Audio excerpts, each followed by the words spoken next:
Chapter 67. He was tired, his head was full of questions, and he was thirsty for sleep but unable to sleep because of the excitement. This was the most unbearable feeling.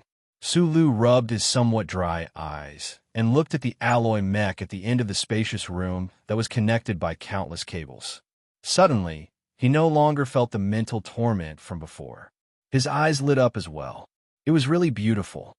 The surface of the pure black mech reflected a faint matte light, and the cables behind it that were connected to the various ports in the wall were painted in various colors according to the data or energy transmission.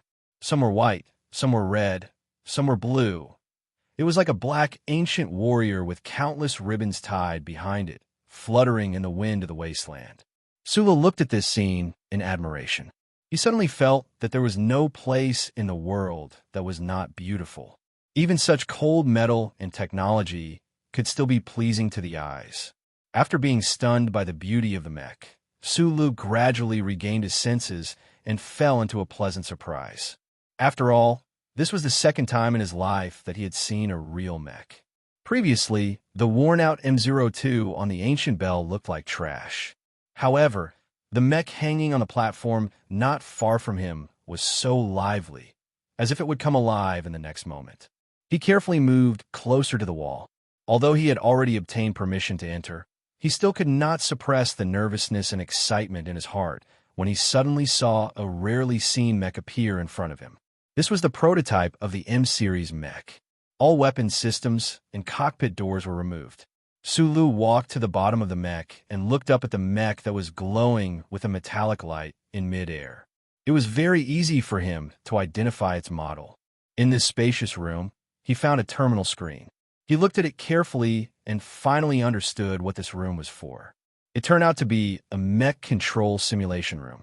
Virtual training technology had been developed hundreds of years ago, but the problem was that it had not been fully developed. Today, it had not been promoted in the Federation. Sulu looked curiously at the instructions on the screen and found that this set of technology was the set of military technology that Sulu had been speculated on in the electronic magazine. Sulu's interest in operating mecha in battle was far less than his interest in repairing and designing mecha. However, he was even more aware that an excellent mecha repair engineer would need to have an absolute understanding of the object they were researching. Furthermore, they would need to go through a long period of hands-on work to be able to make the fastest and most accurate judgments on those minute details. Lihua University provided such excellent training conditions for its students. It just so happened that he had a lot of doubts about the mysterious power in his body and the relationship between mecha operation. Naturally, he would not let go of such a good opportunity. Rubbing his somewhat cold hands and rubbing his somewhat red eyes, Sulu calmed the excitement in his heart. Following the M-series prototype mech's mechanical legs that were slightly thicker than two people, the designer had cleverly constructed a ladder-like armor around the legs to make this sort of climb not too difficult. Sulu sat in the control cabin and looked at the spacious space before him. A strange feeling grew in his heart. His hands trembled slightly as he placed them on the ergonomic touchscreen on either side of his body. This type of touchscreen was definitely different from the real mecha systems of the military. However, it should be more than enough to test and familiarize himself with the mech. The Black M-series prototype mech let out a sizzling sound the moment his hand were placed on it. An extremely thin screen slowly descended from the originally empty cockpit door, taking up all of Sulu's line of sight. It looked just like the kind one would see when wearing the helmet of reality. Please select your overall operation ability test level.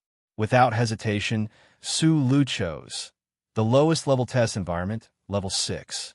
Although Uncle Feng Yu and Li Wei had both praised him as a genius, and he sometimes also felt that he was a genius himself, that kind of talent seemed to be reflected in the level of mecha operation. He would not be so arrogant as to think that he would be able to emit the power of the stars and become the strongest mecha warrior in the Human Federation the first time he actually operated a mecha. There had never been anyone in this world who was born with knowledge, and Sulu admitted that he was not one of them. The Level 6 Mecha Operation Training Test was indeed very simple. On the screen that took up all of his line of sight, all sorts of color patches and light rays constantly appeared. According to the instructions in the terminal, as long as it was a green color patch, he would need to perform a jump, while the black color patches would need to be destroyed. As for those light rays, they represented the energy emitted by the opponent's weapon. The only thing that was slightly more complicated was the control of the weapon system. This was because some color patches had a halo added to them, which meant that 2 to 5 consecutive hits would be required to destroy the target. The speed of the system test was very slow at the start, but as the number of targets the mecha could dodge or destroy increased, those color patches and light rays moving straight from the screen would gradually increase in speed. What made Su Li's head hurt even more was that there was no pattern to the appearance of those color patches and light rays. He could only rely on his own concentration and that pair of exceptionally calm eyes that had been immersed in the microscopic world for many years to judge. Sula had never actually operated a mecha before. The instructions on the touchscreen required him to experiment several times before he could remember the instructions for each operation. For such a novice, he only thought that being able to make the mecha move was already a very impressive feat, however.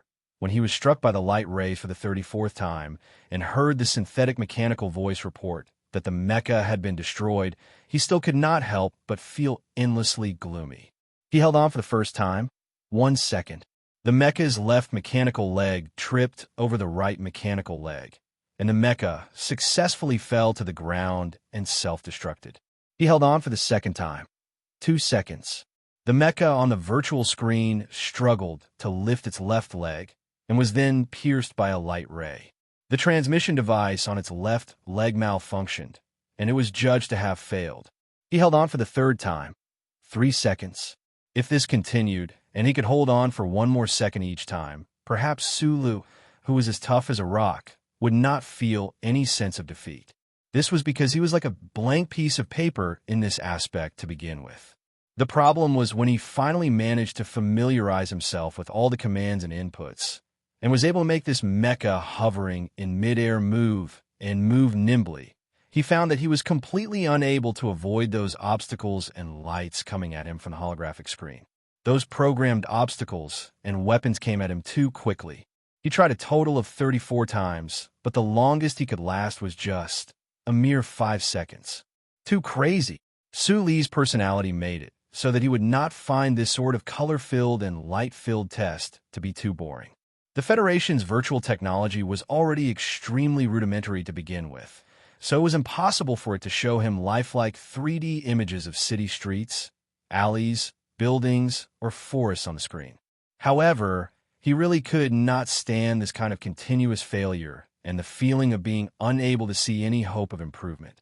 This was only the lowest level test, and it was already so difficult.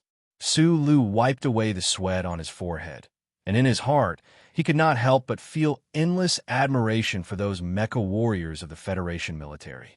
As for that uncle who had successfully seized the mecha and walked around the mountainside like a demon, he felt that the other was like a tall mountain that he could not approach no matter how hard he tried. Motherf asterisk Kerr, Motherf asterisk Kerr. Su Lu would basically only swear in front of those closest to him. Most of the time, it was only when he felt defeated by being alone that he would say the words Motherf asterisk Kerr. Moreover, every time he said the words Motherf asterisk Kerr, it just so happened to be so proper and solemn. His words were articulate and powerful, as if he was saying, "I love you, the Federation." The sweat on his forehead flowed out again after he wiped it away. He stared at the incomparably large failure on the screen, panting heavily, and let out a long, stuffy sigh. How could he increase his reaction speed and operation speed? There seemed to be a jargon in mecha operation called hand speed. Su Lu stared blankly at his own 2 hands, having no intention of giving up. This was because the reason he had come to Area H today was to find out the relationship between the strength in his body and his mecha operation. Although he had experimented many times before, he had only lasted 8 seconds each time. However, he had still not actually tried out what he really needed to test. Closing his eyes, he thought back to those 10 postures. A faint warmth began to accumulate at the back of Su Li's waist. He carefully felt that warmth turn into a scorching heat, which then turned into a series of shivers on his skin. However, it was hidden under his clothes, so it did not show. Level 6 test begins. Those already incomparably familiar colored blocks and rays of light surged in from all directions on the screen, leaving very little reaction time and space for the mecha, which appeared in the virtual world from a first-person perspective. Su Li's hands moved rapidly across the screen, entering command after command. Only he knew that the current situation had already undergone some very subtle changes compared to before. When those colored blocks and rays of light entered his eyes, his brain reacted in the shortest amount of time. However, the commands his brain sent to his fingertips no longer seemed to be transmitted through the nerve bundles in his body. Instead, the right to bear the weight of the commands was subconsciously snatched away by that warm current and trembling in his body. Improvement 11. 7 seconds. Su Li leaned limply against his seat in the cockpit, his entire body drenched in sweat. In his full concentration, he had not even noticed the abnormality in his body earlier. To be honest, those microscopic changes were indeed not something that could be observed by humans themselves.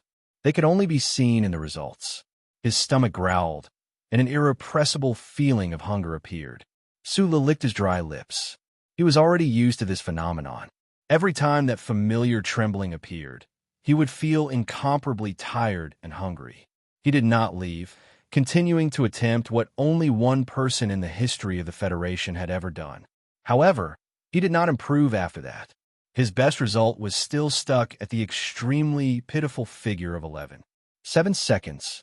Finally, one time, in his intense depression, Su Li could not control that trace of trembling from his fingertips. With a cracking sound, the two intricate and expensive touch control screens shattered into countless components and screen fragments. He stared blankly at these fragments under his hands. Suddenly, he came to his senses. Who knew how many credits would be deducted for destroying such intricate equipment in the school? Suppressing his fatigue and hunger, he climbed down from the M prototype and cleaned up the fragments inside. Then, like a thief, he quietly slipped out of the room.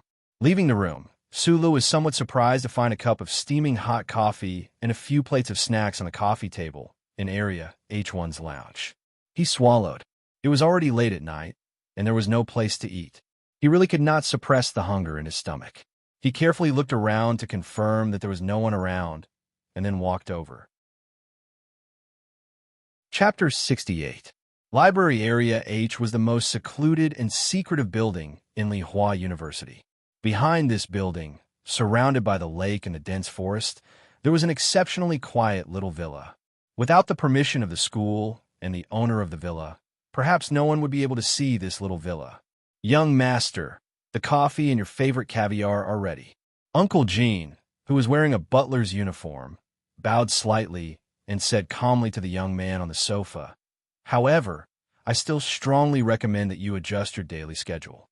Although the outside world vaguely knows that you live in the university town, there is no need to hide your identity and go out at night. It's not good for your health." The young man on the sofa put down the documents in his hands and fell silent for a moment. Butler Jean was one of the most trusted people in the family.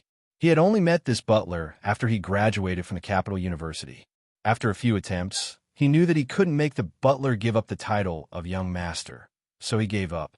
However, there was no way around it. Tai Ziyuan didn't have anyone in the Federation that he was afraid of. He was just habitually suffering from insomnia. This bad habit started when he was 11 years old, and there was no way to cure it. He knew very well that insomnia was due to pressure. The endless pressure that had surrounded him since he was a child.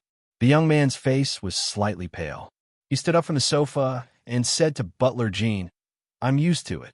Butler Jean bowed respectfully to the young man walking out of the villa, but he was thinking about his young master's pale face.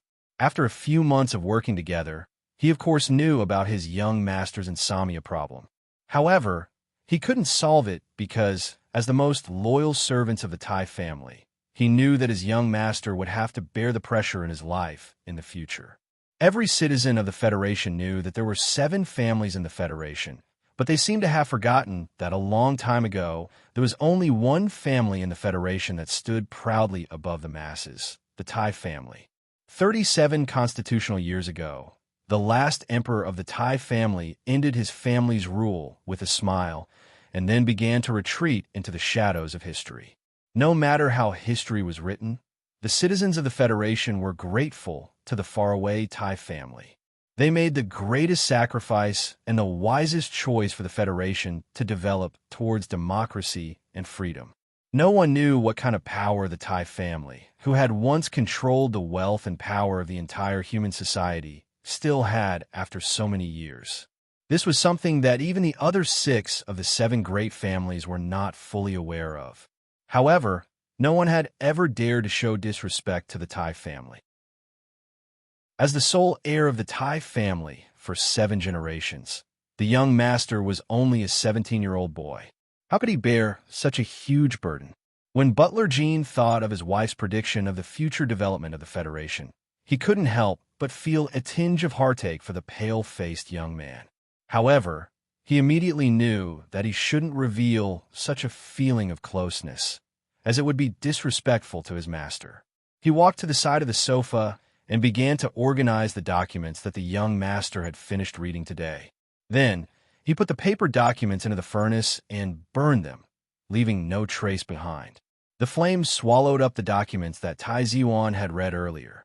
On the white papers, it was recorded that the anti-government leader had secretly arrived at the capital city on a special plane and had begun his campaign for the Federation's parliament. The entire Federation would only know about this news tomorrow night. There was also a white paper that recorded that Senator Pabre, who was born in the Donglin district, had solemnly expressed at a small gathering of his close friends that he had some thoughts about the next year's presidential election. Most 17-year-old boys read comics or novels. Only the descendants of the Tai family would read such things. With such a life, it was difficult not to lose sleep. There was a secret passageway by the lakeside that led directly to the mysterious H1 area behind the H section of Yue University's library. Tai Zuan stood silently in the middle of the corridor.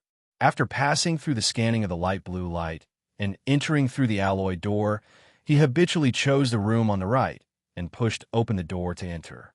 This descendant of the mysterious Tai family, who was constantly sought out by various forces and was known as the Crown Prince, did not need to worry about his safety. This was because only he and Butler Jean had access to this area. Even the principal did not have access. There were no surveillance cameras here, and the special task force agents did not need to follow him in. His status naturally did not require him to work hard like a successful mecha warrior or mechanic. However, he still entered H1 on time every night to carry out those boring exercises.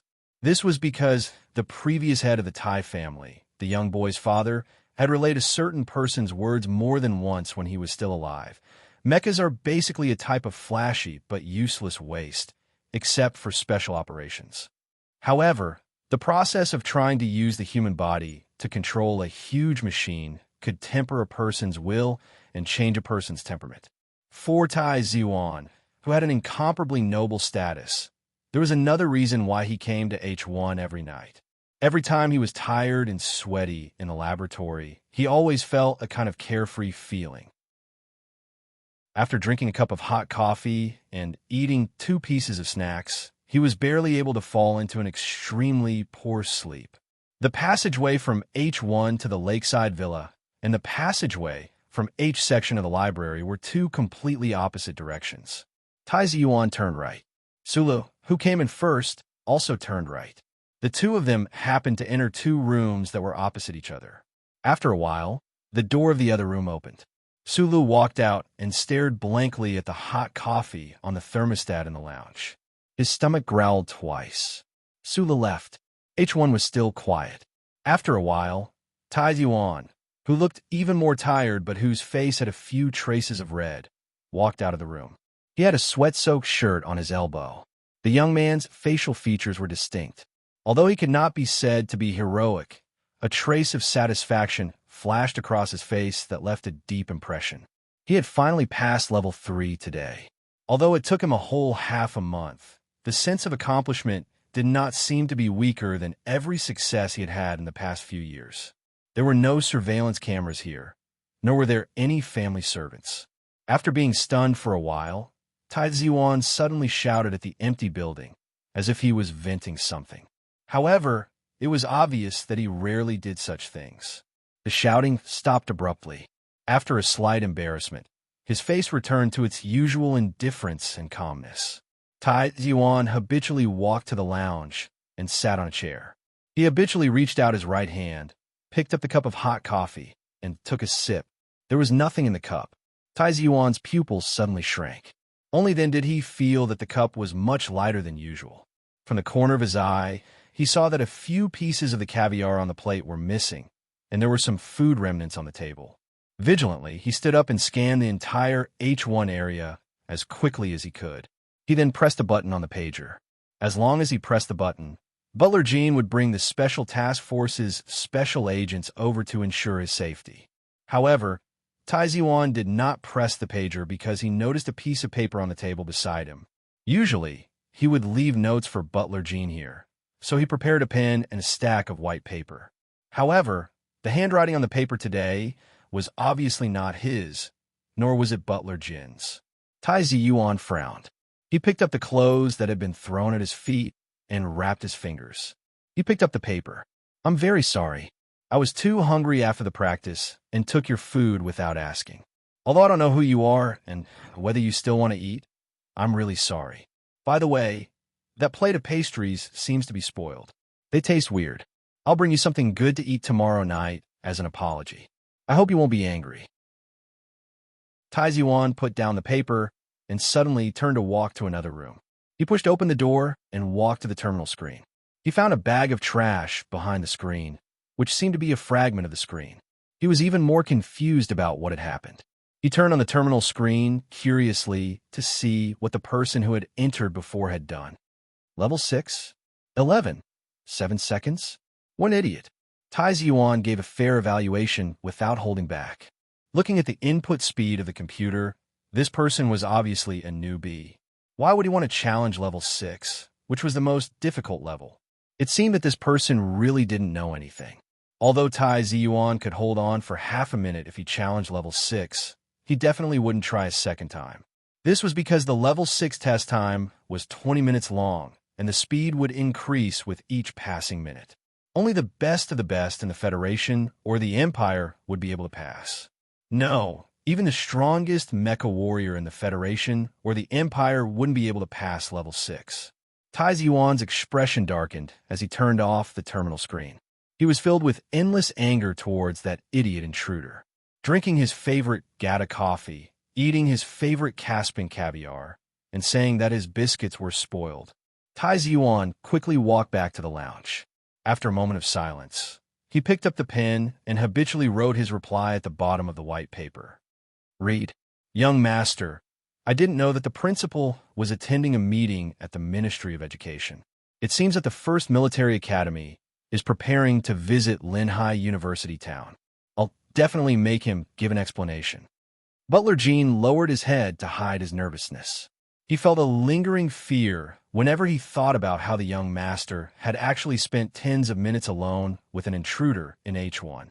The test result for the coffee cup and caviar are out. There's no poison. There's also no problem with the pen and paper. Have you found out the identity of the intruder? Under the afternoon sun, Tai Ziwan, who had just woken up, seemed to be in better spirits than usual. He tried to ask as calmly as possible. Chapter 69. H1's central control computer strangely gave the answer that the information was confidential. However, after accessing the school's surveillance equipment, the Special Task Force found out that this person was called Sulu. Butler Jean continued, and according to the results of the family investigation, this person entered UA University last year because Professor Jean recommended him. Professor Jean, the designer of H1? Tai Ziwan was slightly taken aback and asked, "So it was him? No wonder that student could enter H1. Does that student know my identity?" He didn't know that the principal was a cautious person. This kind of problem shouldn't have occurred. When mentioning the principal of Yue University, there was not much respect in Butler Jin's tone. Tai Ziyuan was silent for a moment. He thought about the intruder who had eaten his caviar last night. He thought about the trespasser's extremely lackluster taste, and especially about that empty coffee cup. He had indirectly touched that person's mouth. Tai Ziyuan felt extremely angry in his heart, but he did not reveal any of it on his face. He calmly mocked, "Cautious? I don't see it." Tai Ziyuan did not care about the principal of Yue University. He did not even respect the designer of H1. It was only because his parents used to know each other in this university, and because his parents had a good relationship with the principal and Professor Jean, that he did not show too much indifference in front of Butler Jean. He did not know that the principal had gone to the special regional capital to participate in an impromptu meeting with the Ministry of Education. The problem of the intruder could not be dealt with properly for the time being. Tai Ziyuan suddenly remembered what Butler Jean had just said. The first military academy was visiting Yue University? He frowned. He smelled a hint of flattery that he did not like. The Tai family had been at the top of human society for too long. It was so long that Tai Ziyuan sometimes could not remember the history of the family clearly. 37 constitutional years ago, the Tai family had ended their rule over human society. Since then, no matter how the political system changed, until the Federation was established 600 years ago, they had always maintained certain very important traditions. Similar to the traditions of these great families, the major military academies of the Federation had actually appeared before the recent Federation system. Since ancient times, the descendants of the Tai family had all studied at the first military academy. This was a tradition that was recognized by both sides. The only exception was the previous Tai family head 20 years ago. Unexpectedly, he chose Yue University because the previous head of the Tai family, Tai Ziyuan's father, was a person with a strong literary background and had no interest in political, military, and economic matters. He had been very little in his life when he was alive, so the first was shocked and disappointed, but also reluctantly accepted this reality. The problem was, now that the future head of the Tai family had once again started to study and experience human society, he had once again given up on the first military academy and chose Yue University. This made the elders of the first military academy feel humiliated. They did not understand what the high and mighty Tai family was thinking. Presumably, the upcoming visit had something to do with Tai Ziyuan, who was hiding in Yue University. Butler Jean saw that the young master was deep in thought and very keenly guessed what he was thinking. He softly explained, "We haven't found out where the first military academy got the news from yet. It's possible that they guessed it. After all, there are many powerful people in the first military academy. Back then, they watched with their own eyes as their father chose Yue University. How could they not remember this kind of humiliation?" Tai Ziyuan calmly said, "Since Zhou Yu and Yuzi know that I'm in Yue University, there shouldn't be many people in the Federation who don't know. Zhou Lingxing is too much. That pair of siblings came to Linhai a few months ago, and it said that they caused some trouble in the city. Young master, do you think we should warn the Ministry of National Defense?" Butler Jean was only a butler of the Tai family, but other than in front of the madam and the young master, he would act like a noble in a novel, no matter who it was in front of in the Federation government. Warning sounded like a gentle word, but if this word came from the Tai family, it represented an extremely strong pressure and action. It was possible that many people would lose their future because of this, or even lose their lives. Tai Ziyuan quietly looked at Butler Jean, his calm eyes hiding a deep sense of pressure. He said word by word, "Don't forget, the era of imperial power has already passed 37,000 years ago. The Federation today is a society ruled by law. I'm only a descendant of the Tai family, and I can't really be the crown prince. I don't want to warn you again, but the glory of the past can't come back, and you shouldn't think like that. Besides, in my opinion, that glory is nothing but shame and sin. History can't be reversed, at least not in my hands. Tai Ziwan put down the information about the intruder called Su Lu and narrowed his eyes to warn his butler. The reason why he gave such a serious warning was because he knew that if he expressed his opinion about certain things or people, the Tai family's terrifying influence throughout the Federation would come into play, and he didn't want that to happen. This was especially true for the Zhou family siblings. Although he didn't consider them as friends, they had accompanied him when he was young, and they had always treated him with respect. He didn't want them to attract any trouble just because they wanted to get close to him. Moreover, his mother seemed to have casually said after dinner that Zhou looked like a girl with a buttocks and should be easy to bear. Although Tai Ziwan was very uncomfortable with his mother's tone, he also knew that if Yuzi had become one of the possible targets in his mother's eyes, then there would be a lot of trouble if Butler Jean secretly did something for him. Keep what happened last night a secret. Tai Ziwan tapped the information about Su Lu lightly with his fingertips and said in a serious tone, "Don't let my family know. I don't want my mother to worry about such trivial matters." Butler Jean hesitated for a moment before agreeing, then said, "Young master, you can't enter Area H1 before you revoke the access rights of that student called Su Lu. You don't have to worry about me. Since he's a student recommended by Professor Jean, I don't think my mother will be worried even if she knows." Tai Ziwan said, "Tell those special task force agents to stay away as well. I'm having trouble breathing if they keep following me around. I'm a prisoner in this villa anyway, but I can't always be watched by the guards." The special task force agents are Mr. President's goodwill to Madam. Before Butler Jean could finish, Tai Ziwan frowned. "Khufu, that idiot, is definitely going to step down next year. Does he expect my mother to help him stay in office? President Khufu isn't that ambitious. He only hopes to enter the Golden Foundation after he steps down." Butler Jean took over the topic naturally and said seriously, "Madam will meet with Councilman Pabre tomorrow to discuss matters regarding next year's election. Pabre is someone that both my mother and I admire very much." Tai Yuan was silent for a moment before saying, "But the more you admire him, the more disappointed my mother will be. How could an upright and outstanding politician be willing to be influenced by those families and tycoons? Perhaps Madam will offer a very attractive price. Then both parties can only reach some kind of compromise at most." Tai Ziwan didn't want to think about these troublesome things that a 17-year-old teenager shouldn't be thinking about, so he walked up to the bedroom on the second floor. The sky outside was gradually darkening. After resting for a while, he prepared to enter H1 as usual. He didn't want his mother to know about this matter.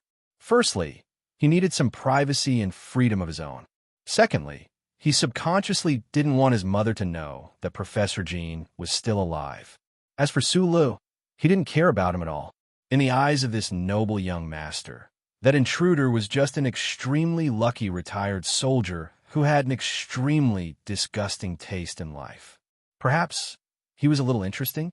Tai Ziwan, who was going upstairs, had a mischievous smile on his face. The most expensive food Su Lu had ever eaten in his life was probably the buffalo he had slaughtered with his own hands. Of course, he couldn't say that he had high taste in life. The precious Caspian Sea caviar on his tongue was just a very disgusting taste, like the taste of rotten salted egg yolks. Moreover, the size of the caviar made it even more disgusting.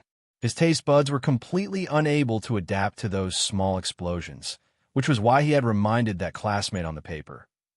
A biscuit seemed to have gone bad. That night, Su Lu still couldn't sleep. His experiment in H1 had ended in failure. When he used the mysterious power in his body to operate the mecha, he didn't show the same level of strength as the uncle. He wasn't sure if it was because of his own ability or if he had taken the wrong path.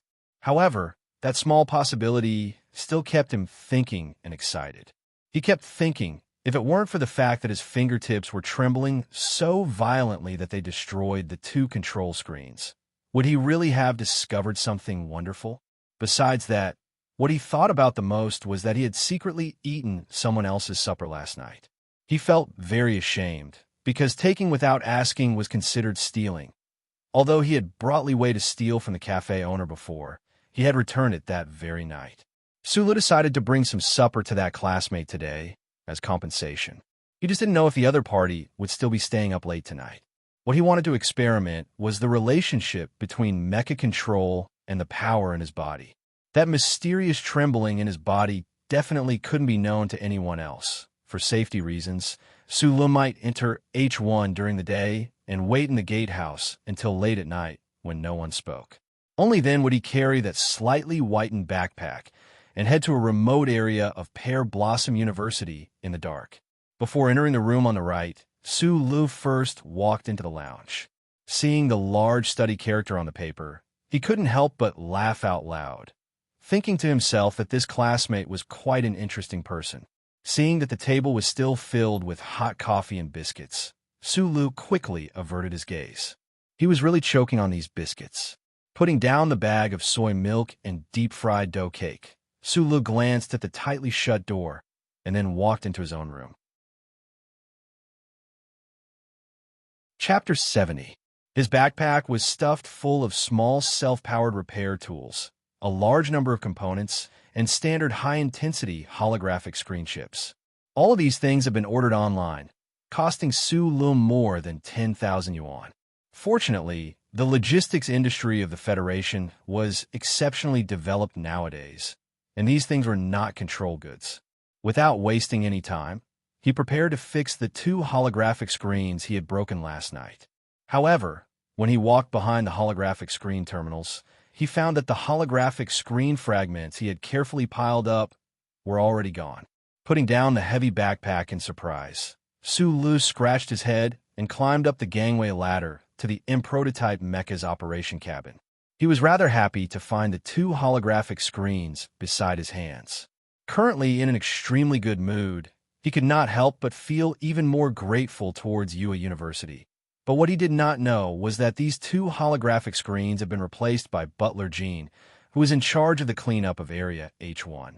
Although Butler Jean was always the only person by the side of the young master of the Tai family, in reality, this personal butler led 5 small teams, numbering as many as 60 professionals, to provide comprehensive service to Tai Ziyuan alone. Replacing 2 holographic screens within a single day was truly too easy a task. Su naturally could not have guessed that he was basking in the glory of an important person, enjoying the highest level of logistics service of the Federation. At this time, he was already seated in the operation cabin, beginning his level 6 training.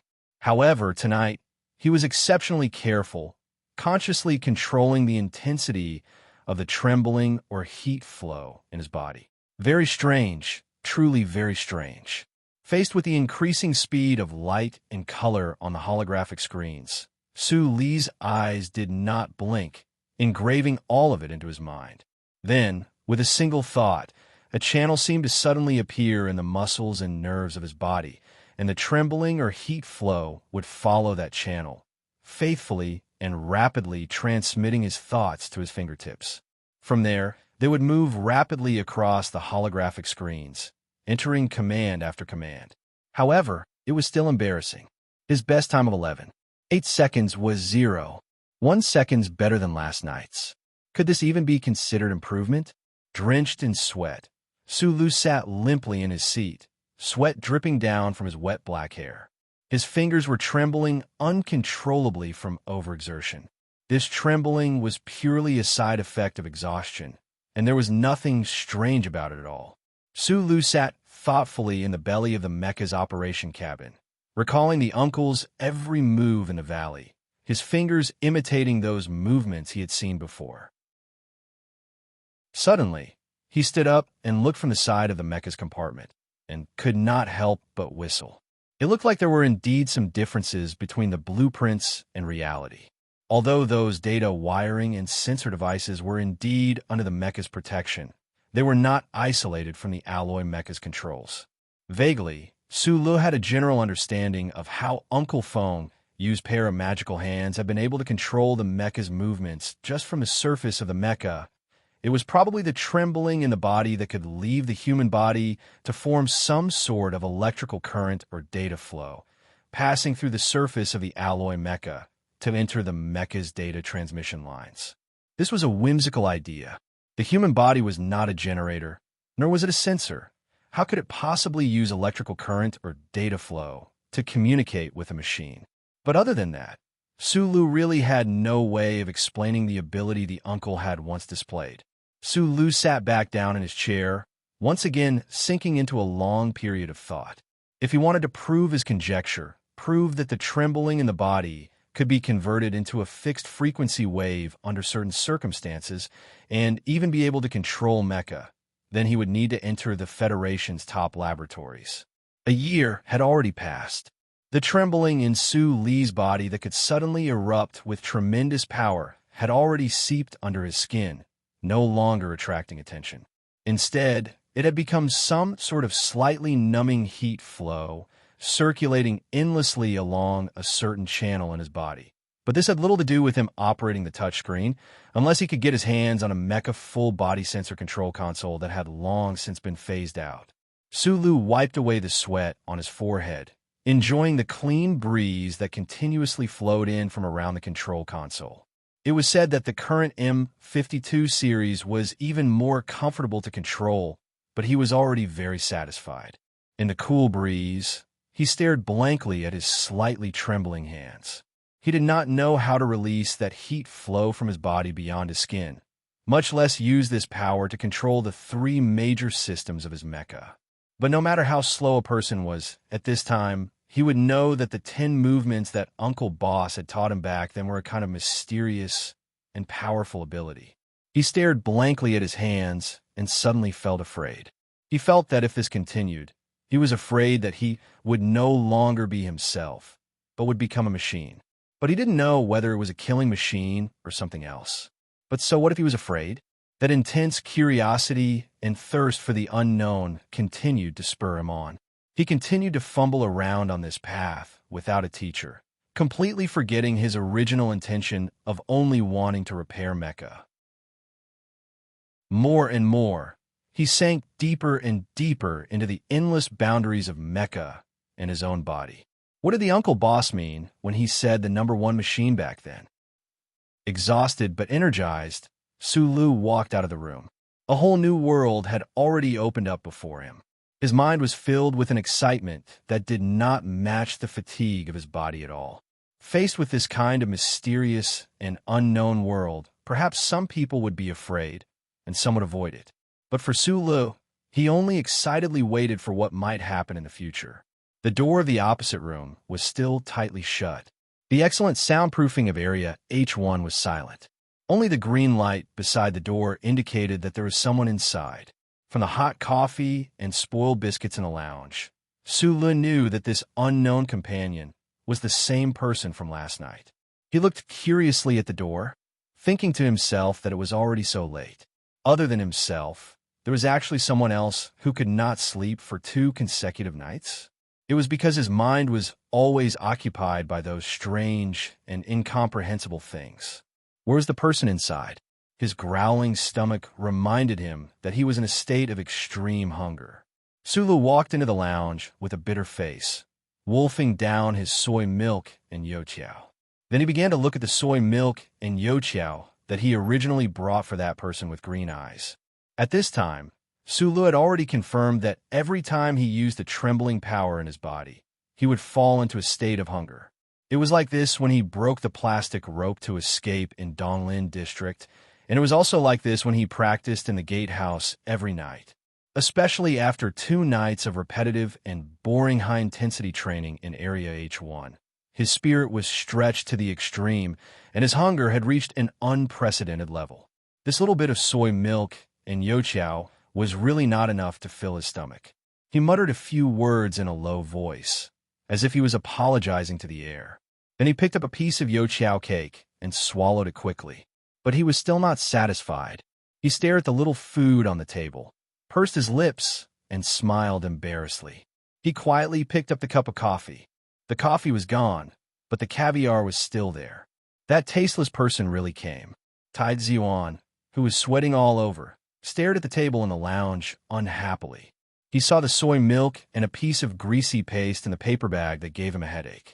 He picked up the paper and saw that there was handwriting on it again. "I'm sorry, I didn't bring enough food today. I'm really hungry, so..." only left you a piece of deep-fried dough cake and drank your coffee. But it seems that you have been suffering from insomnia recently. It's better to drink less coffee, Tai Yuan looked at the last two words on the note, and a smirking face seemed to flash in front of his eyes. He should have been angry, but he didn't know why he smiled bitterly instead. Tai Yuan took out the soy milk and the youtiao cake from the paper bag. Suddenly, he was lost in thought. If it was someone who wanted to harm him, they could put ordinary food for more than 20 days and randomly choose a day to put poison. As long as they could make him lose his vigilance, what couldn't they do? He silently looked at the soy milk and the thing called the youtiao cake in his hand. Suddenly, a fierce expression flashed across his face, as if he had decided to take the most dangerous gamble in his life. He frowned and drank the soy milk as if he was drinking poison. Then, he ate the deep-fried dough cake and sat on the chair in the lounge. He was in a daze for a long time. After a long time, he whispered to himself, "Deep-fried dough cake? It seems to taste okay." Suddenly, Tai Yuan lost interest in his favorite caviar cake. His eyes flashed with a trace of gentleness. After thinking for a while, he picked up the pen and wrote his reply on the paper.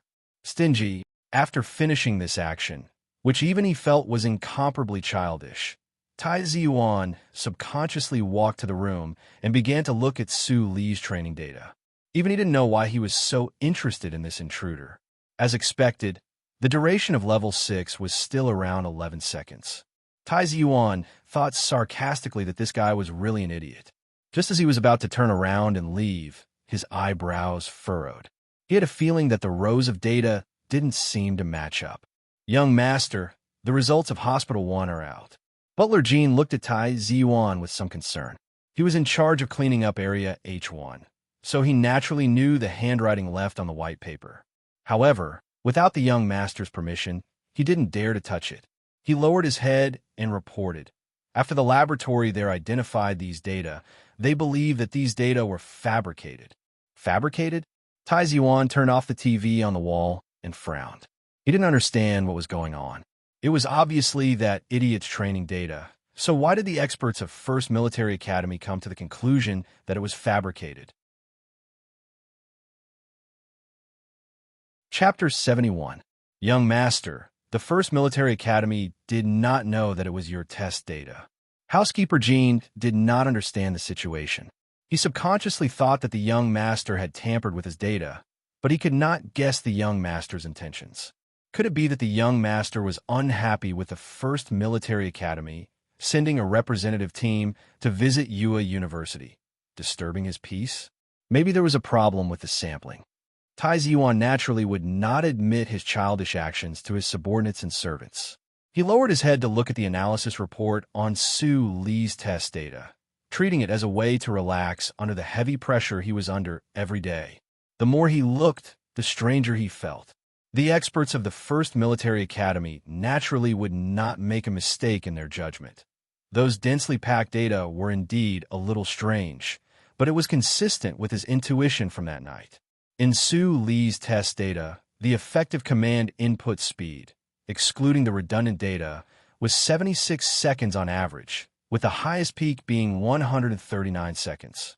In other words, within each standard period of time, Su Li could only input around 100 effective commands into the mecha. Even if these effective commands were all correct countermeasures, at such a low speed, it was still impossible for the mecha to last 7 seconds in the level 6 test. At most, it would fail after 7 seconds. There was indeed a problem with the data indicated on the paper. Tai Yuan curiously looked through it carefully. His own command input speed was about 4 times that of the other party, and the other party was indeed a beginner. Using the analysis of the First Military Academy to complete the dodging and attacking movements of the mecha with this kind of input speed, the experimenter's neural reaction speed must be unbelievably high. 0.0012. Seeing this calculated number, Tai Yuan could not help but doubt the reliability of Su Li's test data. The most important thing in operating a mecha was the reaction speed of the operator. The mecha's own detection equipment would scan the terrain and environment, and any hostile targets or obstacles would appear on the operator's visual display.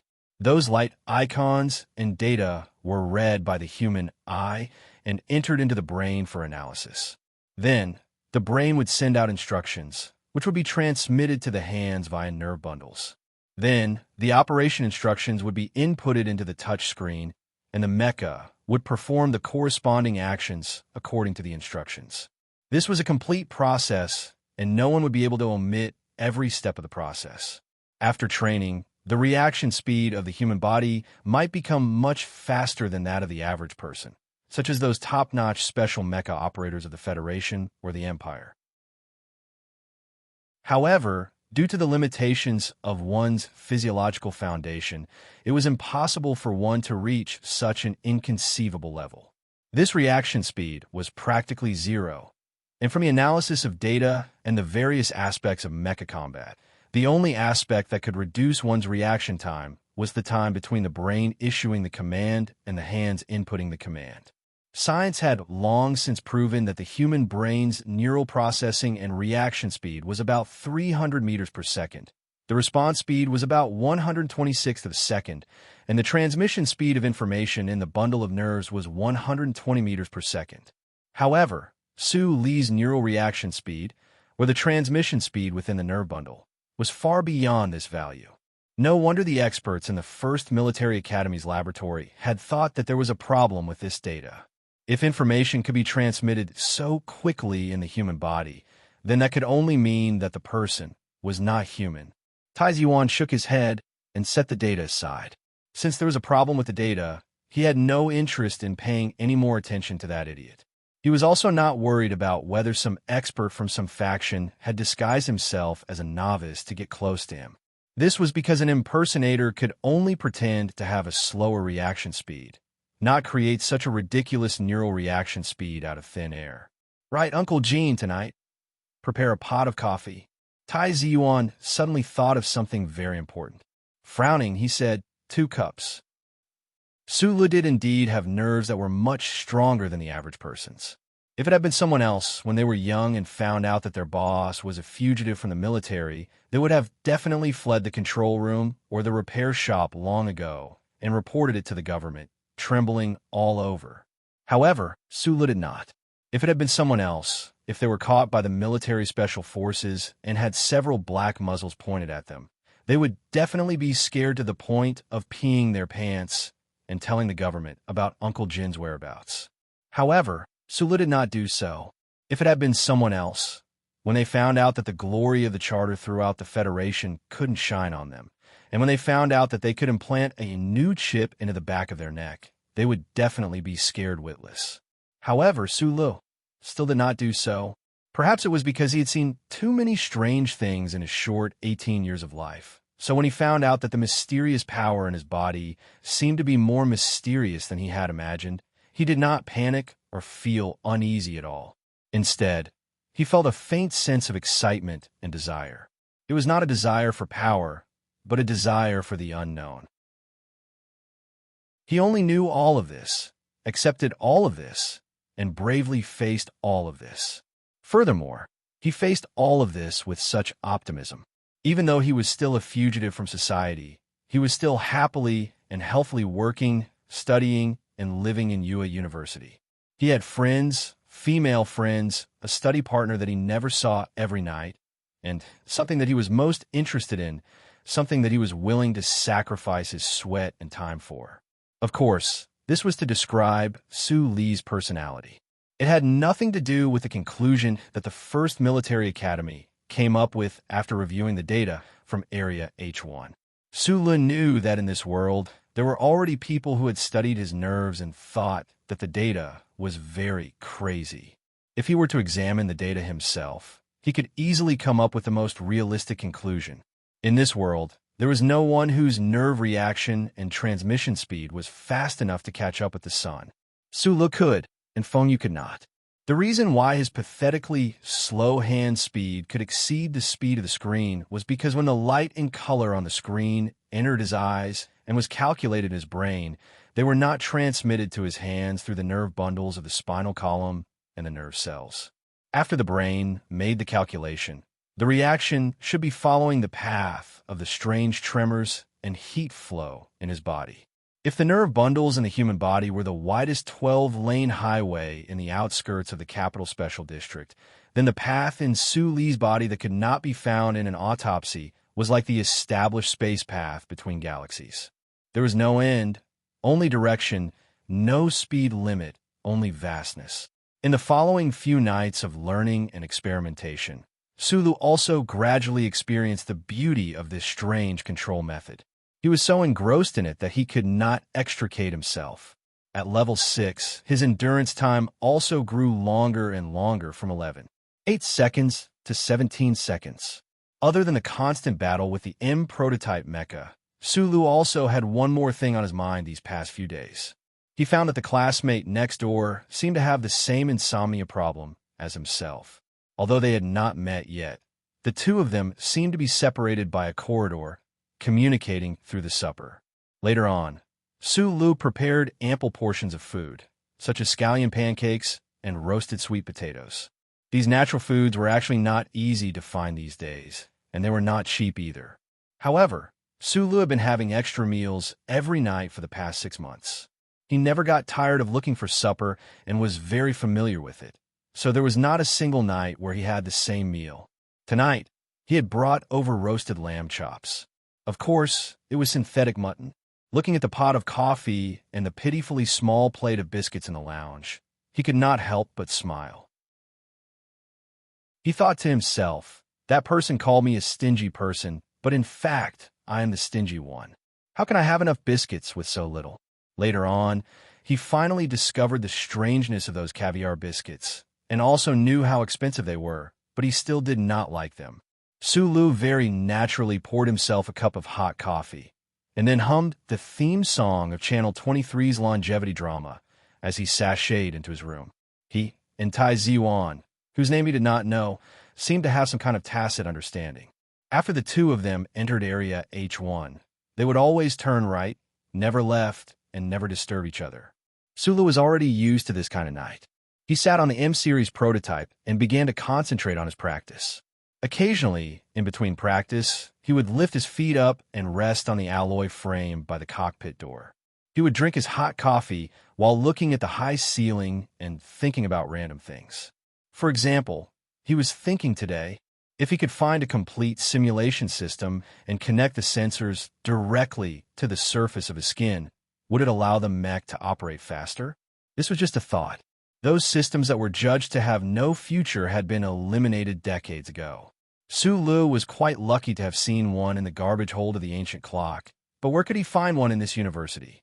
A sudden voice in the cockpit woke Sulu from his thoughts. The cup of coffee in his hand almost fell to the ground a few meters away. Is the coffee good? An emotionless voice came from the speaker in the cockpit. Sulu was stunned for a long time before he reacted. He had been in H1 for many nights and had not heard or seen anyone other than himself. He had not heard any other voice. He looked at the light screen prompt and confirmed that it was an internal call from H1. He immediately guessed who the voice belonged to. He subconsciously raised his coffee cup towards the speaker and said with a smile, "Are the onion pancakes good? I saw that you didn't leave any for me yesterday." The voice on the other side paused for a moment, as if not used to this kind of conversation. After a while, the voice said softly, "Is it too boring to practice alone? Do you want to try it online?" Sulu was stunned and scratched his wet hair.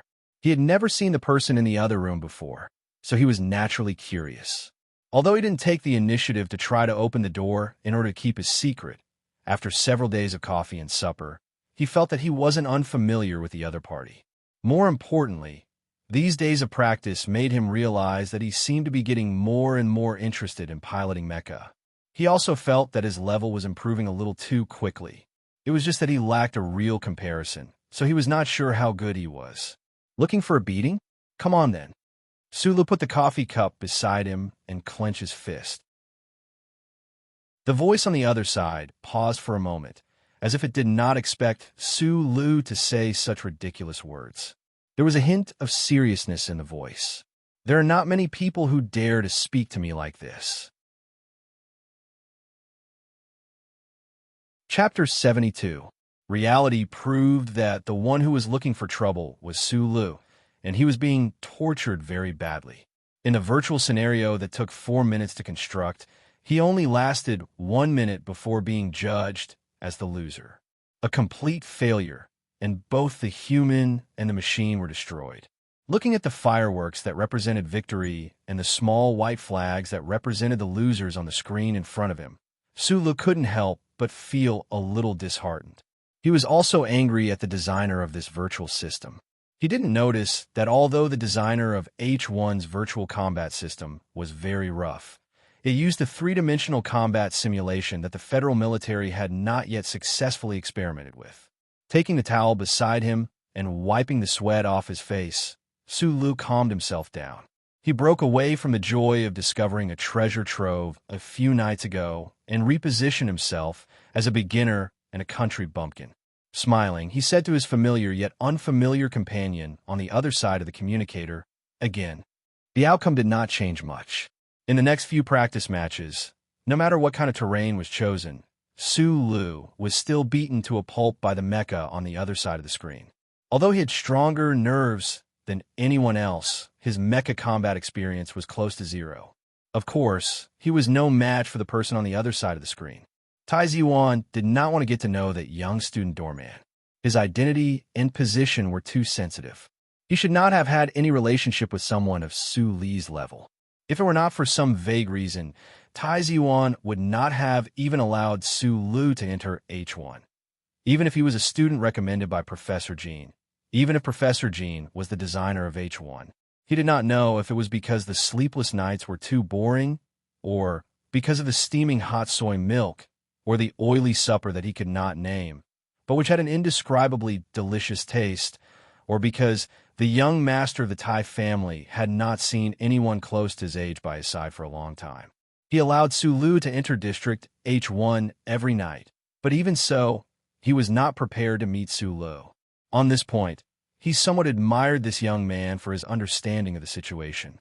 He had never tried to knock on his door. Just because we don't see each other doesn't mean we can't talk, Tai Ziwan told himself in his heart.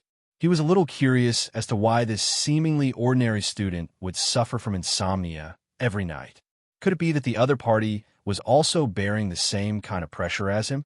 Thinking of this, Tai Ziwan couldn't help but smile bitterly. In this world, there was no one else of the same age who could have the same pressure as him. Bored to death, he casually started a sentence and couldn't stop himself. Since he had already spoken, could he fight with the other party in the virtual environment to vent? Tai Ziwan said to himself in his heart. Coincidentally, he was also a little curious about the other party's training progress. Because he had tried level 6 before, he knew how difficult it was. The other party had been able to go from being completely clueless at the beginning to being able to persist for 17 seconds in just 10 short days. This was really an impressive result. Tai Ziwan himself had only lasted 30 seconds when he had tried level 6. Even if he had improved now, the improvement would not be too big. The successor of the Tai family, a long time ago, should be the identity of the Crown Prince. Even in today's Federation, the head of the 7 great families, the Tai family, still hid its enormous body in the shadows, like a mythical creature whose head and tail would never appear in the clouds at the same time. It wouldn't be an exaggeration to call this family the emperor of another level of the Federation. With this kind of identity, Tai Ziwan didn't have any real friends since he was young. When he hid his identity and studied in a primary school directly affiliated to the Federation in the capital, he got to know the Zhou family siblings. However, when the Zhou family guessed his identity, everything changed. No matter how noble Tai Ziwan's identity was, no matter how prominent his family background was, he was still a 17-year-old youth. He was currently suffering through the torment of adolescence, suppressing his rebellious impulses under pressure, using impeccable appearance and dignity to bury his hot-blooded impulses. Everyone who had experienced youth knew that hot-bloodedness was the hardest to suppress. That was why Tai Ziwan had chosen to roar to the heavens in the empty H1 district, even though his roar was a little choppy and unaccustomed to it. He had never fought before, and no one had dared to hit him. He wanted to find the feeling of a real, human, and today he seemed to have found a little bit of it because that fallen mecha always stood up once again. That stubborn, but also that smiling face like a roly-poly toy that always had its lips curled up. It was very interesting to hit it. Picking up the packed lamb chop in the resting room, Tai Ziyuan smiled as he drank a cup of coffee, stuffed a caviar into his mouth, and added a new line on the piece of white paper that was already filled with many lines. He walked back to his villa from H1 district. He didn't know if it was because he had used up too much energy, but he slept exceptionally well that night. When Sulu walked out of the room, he noticed that more than half of the supper on the table was gone. He raised his knife-like eyebrows. After so many days, this was the first time that person left before him. He walked to the table and picked up the piece of white paper, only to see a line written on it. "The lamb chop tastes good." This is the first time that kid praised me for the supper I worked so hard to get, right? Sulu rubbed his head a little angrily, thinking that even if he beat me, he doesn't have to be so smug. But for some reason, looking at the line of "tastes good," Sulu felt a little happy. He picked up the pen and wrote his reply on the piece of paper. "What's so good about synthetic lamb chop? I'll find a chance to get you some wild lamb." When Sulu wrote this sentence, he suddenly remembered that a year ago on the spaceship, he had made a similar promise to that little girl. He couldn't help but feel a little emotional. A year had passed. How much did that smart and cute little girl grow up? Would she still hate eating like before? The next day, when Tai Ziyuan saw the words on the piece of paper, he couldn't help but slightly curl his lips into a smile. The wildlife protection law was indeed very strict, and it wasn't that easy to eat it. But for him, it was nothing. However, Tai Ziyuan was very self-disciplined in life and never touched it. He replied on the piece of paper, "I don't like it. Give me 2 of those pancakes on the night of the 17th. It's deep-fried pancakes." Sulu looked at the piece of paper and shook his head, replying, "No problem. Since you are a tasteless person who doesn't know how to eat caviar pancakes, why did you eat all of them?" Tai Ziyuan angrily left a message. "I just found out that it's such an expensive thing. Of course I have to eat more. I brought you so many days of food. I can't lose out, right? Besides, this kind of thing always needs to be cultivated. If I eat a few more, maybe I won't think that it's bad food. A man shouldn't be so stingy. I'll bring you some roasted red potatoes tomorrow. I want 3. I originally wanted to wait for you to come out today, but I didn't expect you to leave so early. I'm not interested in meeting you." Time passed as the lines of words on the piece of white paper extended downwards. Occasionally, at night, these 2 young men would speak a few words through the communication device and arrange for the mock battle. As for the type and quantity of supper, as well as the childish behavior of haggling over every ounce, it was still recorded on the piece of white paper. They probably both thought that it was very interesting. They still hadn't met. Sula had once made this request, but since the other party wasn't willing, he let it go. That piece of paper is almost full now. I'm really curious. Why is that kid's insomnia so bad? In the cafeteria at noon, Sulu ate with a spoon while talking to the girl opposite him. Recently, he had gotten used to this kind of work and rest schedule, and he rarely went to H area during the day, so the time to eat and talk with Zhang Xiaoming had returned to the beginning. There were fewer strange looks coming from all around, because the separation of young men and women was a common occurrence in this school. Sulu, a poor student, had a miraculous performance in Professor Zhou's class, which gave him a lot of points, so there were fewer people who felt indignant for Zhang Xiaoming. Sula knew what kind of relationship he had with Zhang Xiaoming. He just subconsciously liked sitting across from this girl who was as pure as water. It felt like clear spring water that refreshed his heart.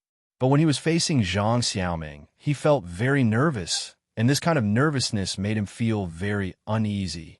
Could it be the legendary thing? However, at this time, Zhang Xiaoming was in a daze. Her clear eyes had a touch of melancholy, and she looked at the autumn scene outside the cafeteria through the lens of her black-rimmed glasses. She didn't pay attention to what Sulu said, and it was the information she missed that she would regret very much in the near future. The tips of the trees on campus were slightly yellow, and the autumn wind kept swaying them. The sky through the black-rimmed glasses on Zhang Xiaoming's nose swayed gently, and the people who looked at her couldn't help but want to fall into the sky. Sulu stared at her in a daze, feeling empty in his heart, but also full, sour, and sweet. He didn't understand why there was an indescribable feeling under Xiaoming's calm appearance, as if she could disappear at any time. Sulu liked the idea that the opposite side of the cafeteria table could become empty at any time. The dance is starting next week. Zhang Xiaoming suddenly turned her head, smiled, and said to him, "You've been busy recently, and I don't know what you've been busy with. There's no class tomorrow, so let's go out and buy clothes." Sula nodded and was about to say something when Zhang Xiaoming lowered her head and said softly, "Of course we'll use your money. Don't worry about anything." Chapter 73. The university town was located in the north of the capital planet. Other than the harsh winter weather, most of the time, the sun would rise too early, making it difficult for people to adapt. At 6 in the morning, Zhang Xiaoming woke up from her sleep. She fumbled around to put on the black-framed glasses that never left her side. She stretched her body and looked at the beautiful Rose River outside the window. The clear river water and the slightly yellow trees in the autumn made her fall into deep thought. Although she had returned to S1, her heart was still in S2. She served Senator Macklin and had her own missions and responsibilities.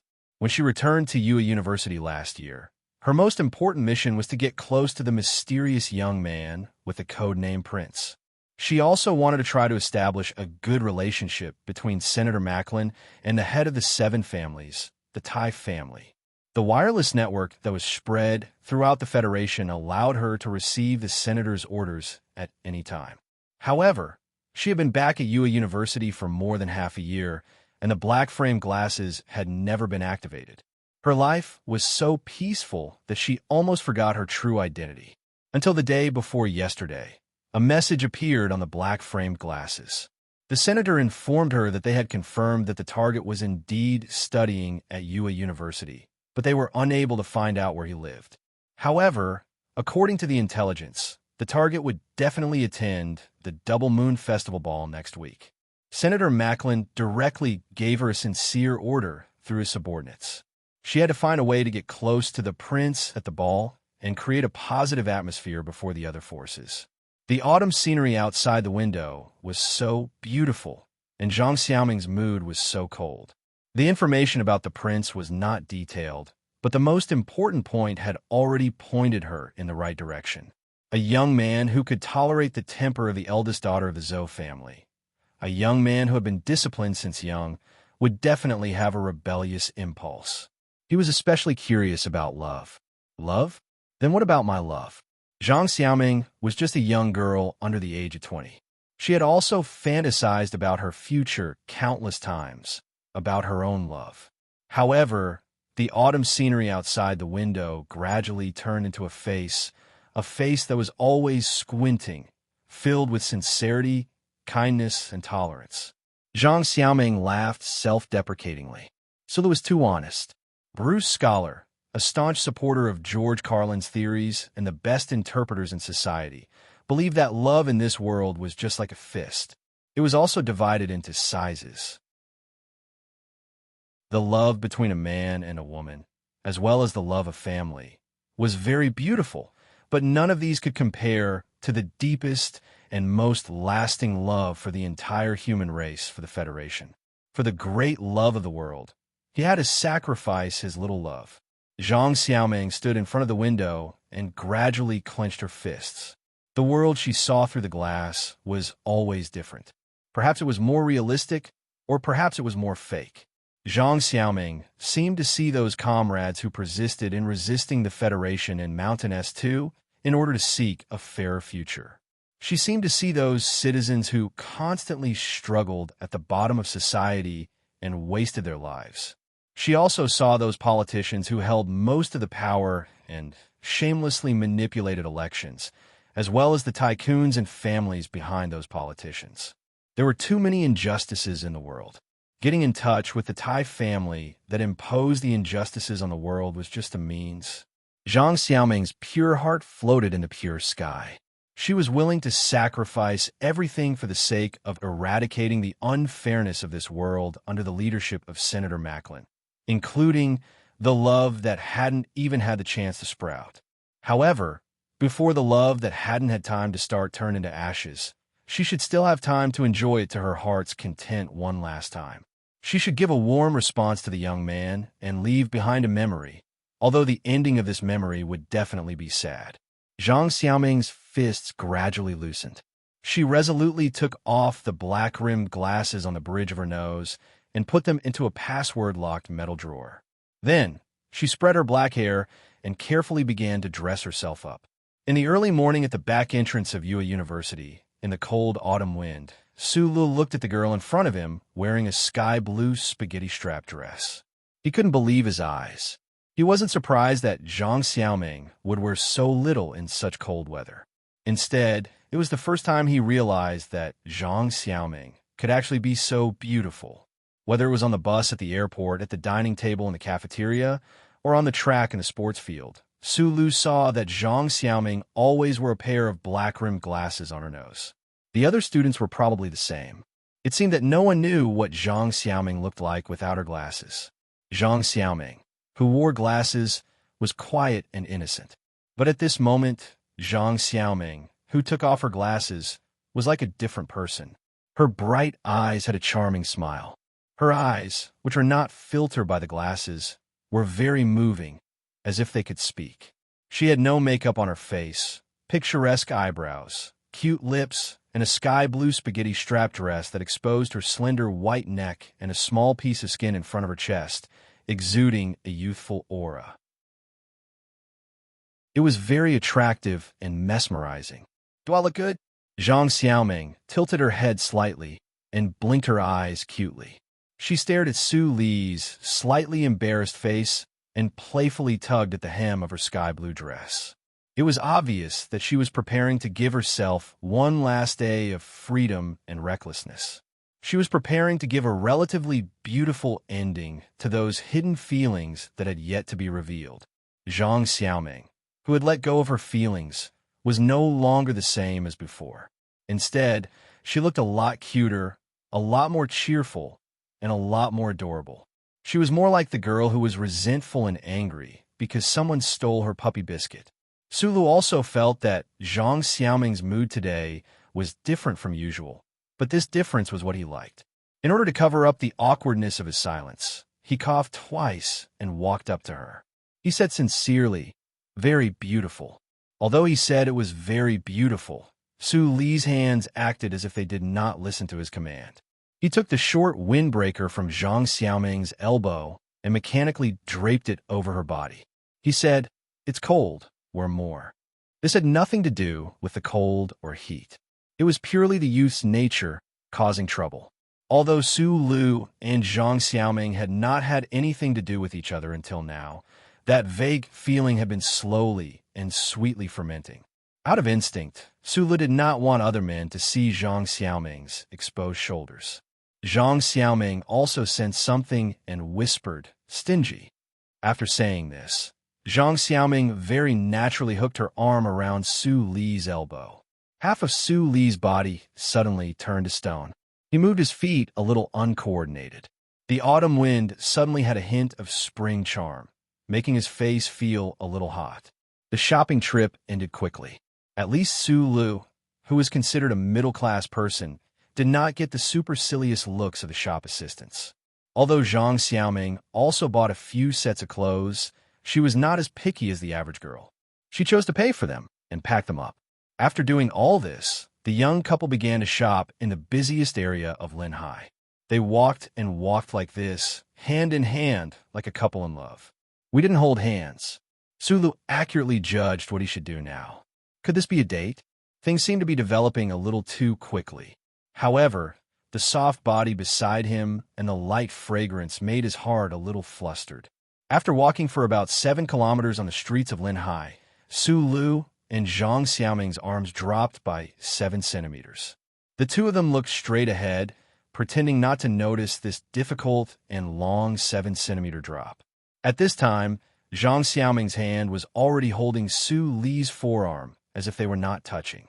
Her eyes flashed with a hint of a smile, thinking that Su Lu was really an honest guy. I'm hungry. Let's go eat. After walking along the stone path of the Rose River for another half an hour, Su Lu suddenly said something very seriously. Then, his right hand held Zhang Xiaoming's soft and slightly cold hand as if it was a matter of course, and he pulled her towards a restaurant by the street. His hand was sweaty. There should be a lot of rumors about me in school. Zhang Xiaoming sat across from him at the table, carefully cutting the black pepper steak. She lowered her head and asked, "Do you have any thoughts? Are you asking me to praise you and then confess?" At this time, Su Lu also lowered his head, carefully cutting the synthetic beef that was too uniform in terms of meat fiber. He thought to himself, but what he said was another sentence. "I don't think you care much about what other people think." Zhang Xiaoming raised her head slightly in surprise. A trace of a lonely smile appeared on her face. She said softly, "A lot of people think that I'm a childish, unrealistic, naive, and ridiculous woman. They think that I would actually give up my studies and run to District S2 for my so-called ideals." Su Lu was stunned. He did not expect Zhang Xiaoming to talk about this matter. He had heard about her past on campus, but from the time they met, Su Lu saw Zhang Xiaoming as a little girl who was quiet and calm in front of others, but who was a little mischievous in private. He could not associate her with that image at all. He thought about it and said with a smile, "You're back, aren't you? Besides, as long as it's an ideal, it should always be respected." Zhang Xiaoming looked at him and was silent for a moment. She asked seriously, "What do you think of George Carlin?" Su Lu did not have any opinions about politics or George Carlin. He thought that Zhang Xiaoming had returned to District S1 to seek some kind of spiritual support. He said hesitantly, "Theory may be good, but to use it to guide behavior, maybe, well, to be honest, I think what he said makes sense." Zhang Xiaoming smiled with relief. She looked at him and said, "Although I've returned to university, actually, I've always missed the time in District S2. Actually, I've always been a believer of George Carlin." Su Lu was slightly surprised. He thought to himself, "Then why did you come back?" Zhang Xiaoming did not continue the question. She looked at Su Lu and thought with some jealousy in her heart. If it were not for those things, and she had a natural development with this honest and cute boy in front of her, perhaps it would have been a wonderful thing. Zhang Xiaoming habitually looked out the window and said quietly, "Do you believe in love?" "Yes. I don't know what love is." Zhang Xiaoming looked at the pedestrians outside the window. "Even if I understand what love is in the future, what is forever?" Su Lu looked at her face as she looked out the window at the pedestrians. He smiled and thought to himself, Zhang Xiaoming is really a neurotic girl. In his heart, love was something that only needed to be believed. It did not need to be understood. But today, such a beautiful girl was about to make him believe. Chapter 74. This was Su Li's first time treating someone of the opposite sex to a meal in a formal restaurant. So he was a little nervous. Once he was nervous, his eyes would subconsciously not look anywhere else but at the only girl he was familiar with. However, when he glanced over, he saw her chest that was not covered by the sky-blue spaghetti-strap dress. His heart fluttered when he saw her fair breasts that were half covered by the dress. He quickly shifted his gaze up, only to see Zhang Xiaoming's lowered face. Her slightly curled eyelashes and her red lips and white teeth were gently biting on the fork. His heart was even more flustered. The temperature in the restaurant was maintained at 26 degrees, and the black pepper steak was slightly spicy. A cute bead of sweat seeped out of the tip of Zhang Xiaoming's nose. She had already taken off the short windbreaker that she was wearing, and her entire person was unintentionally releasing a pure charm. Perhaps it was because of the food, or because she had noticed Su Li's glance just now. Zhang Xiaoming's sideburns had turned slightly red. However, she did not deliberately hide the view in front of her chest. She maintained this seductive posture, awkwardly displaying her charm. Su Li knew where his eyes should be looking, but Zhang Xiaoming did not know where he was looking. Both of them had different thoughts in their minds, and they fell into an awkward silence. "I like you." Su Li's extremely serious and firm words broke the silence. Zhang Xiaoming raised her head in surprise and looked at the honest boy in front of her. She never would have thought that he would confess to her so directly. For a moment, her language skills were a little lacking. She stammered, What did you say?" "I said, I like you very much."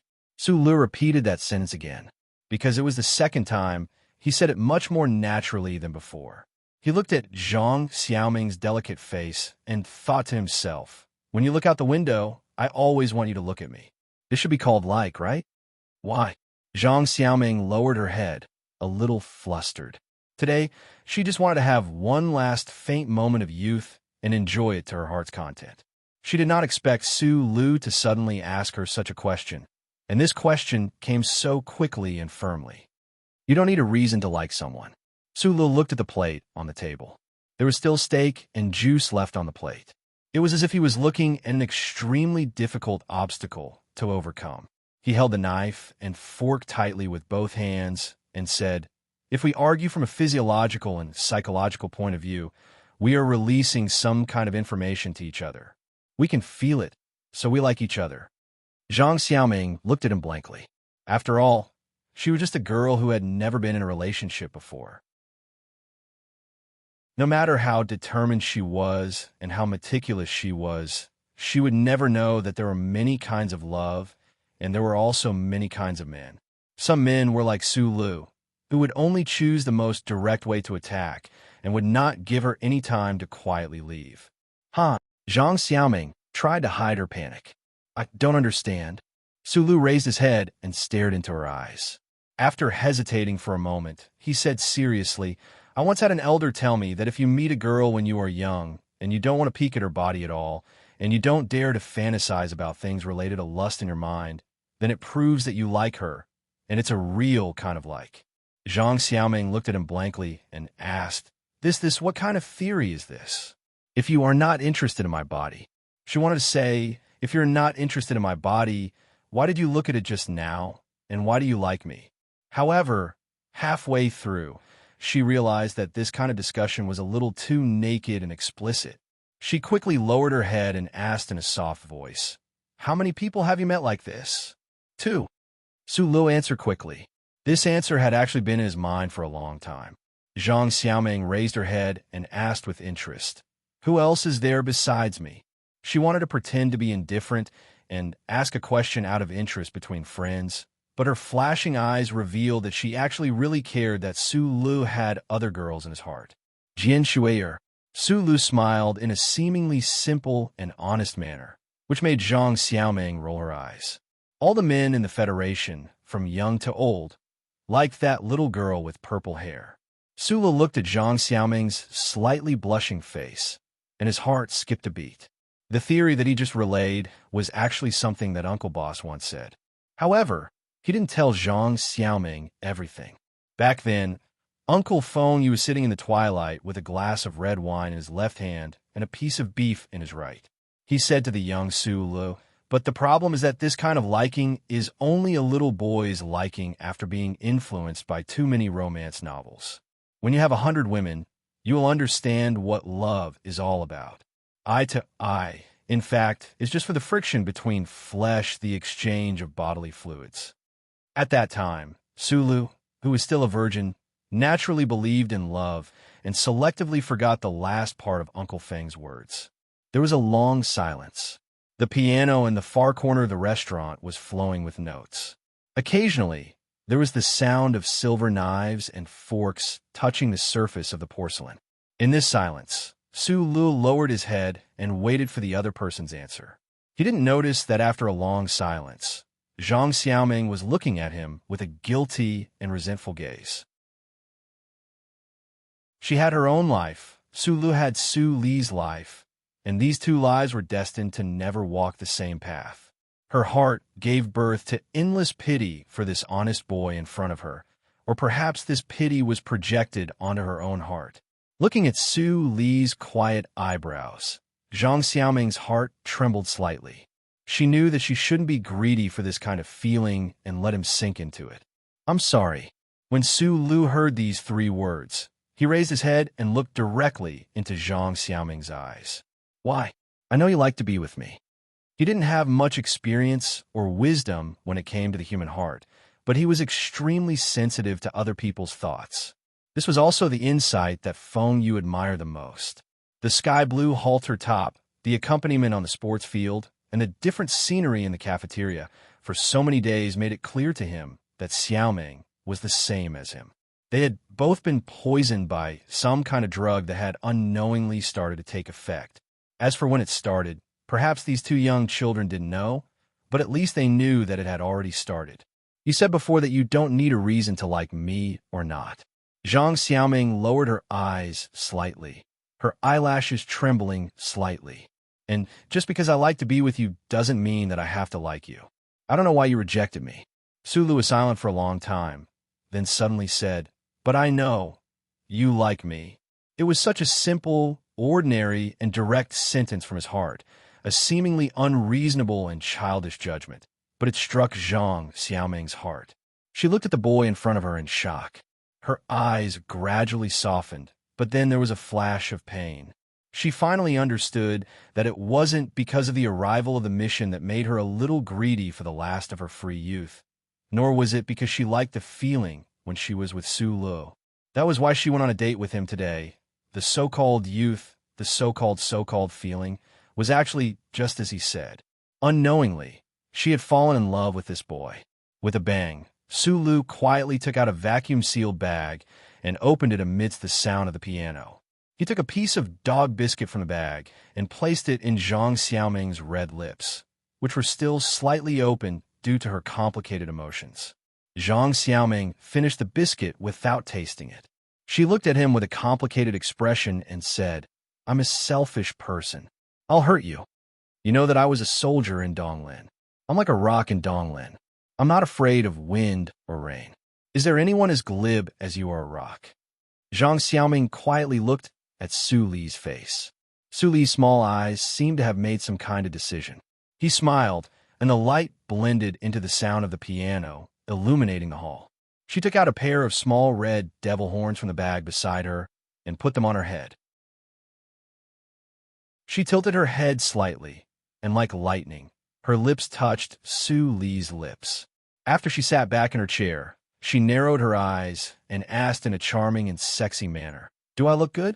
On a certain night in the autumn of the 66th year of the constitutional era, at the back door of Pear Blossom University's quiet pear garden, there was a girl in thin pajamas. Her feet were bare. She quietly came to the small gatekeeper in the cold and knocked on the door. She wore a pair of small red devil horns on her head. She looked like a demon from the depths of the universe. The gatekeeper in the room was immersed in the emotions of the day. He was thinking about the future sweetly and worriedly. He had forgotten all the things he was supposed to do, and he was unable to sleep. Then he realized that he had a dream. The girl he was gently hugging in his dream had crawled into his bed and hugged him tightly. The girl's body was cold. Her nightgown draped over her thighs, appearing incomparably soft and smooth. His hands, which were usually incomparably steady on the chipset and components, moved up the nightgown and began to tremble.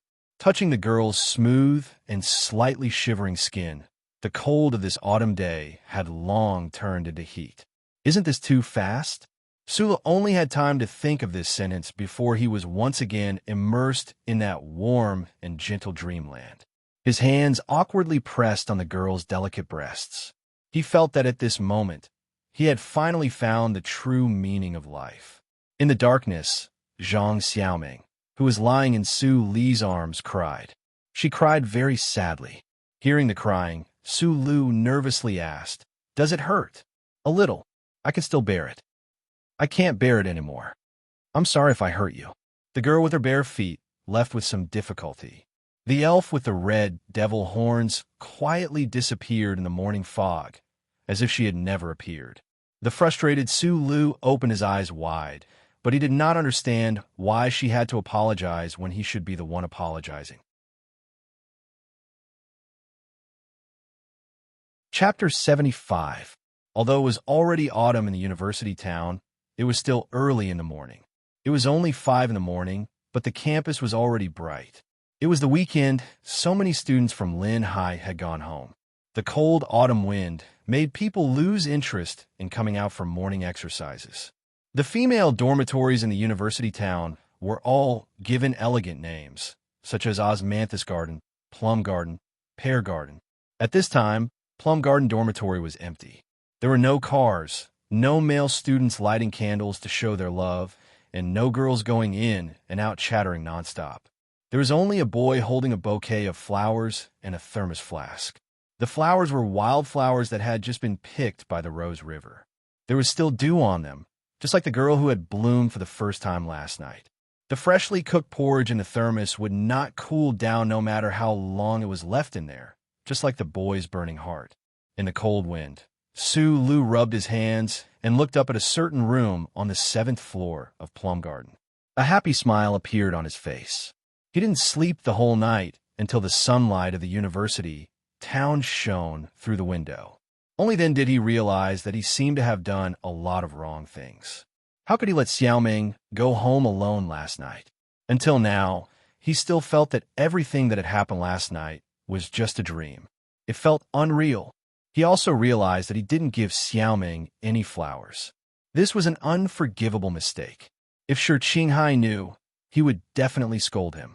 In order not to let the girl down, he immediately took remedial measures. He cooked porridge, picked flowers, and even carefully went to the 24-hour pharmacy to buy ointment and emergency contraceptive pills. If Xiaoming was injured, he could apply the ointment. If Xiaoming was afraid of accidents, he could take Tingting's emergency contraceptive pills. Of course, if Xiaoming didn't want to take them and got pregnant in the future, he could get married.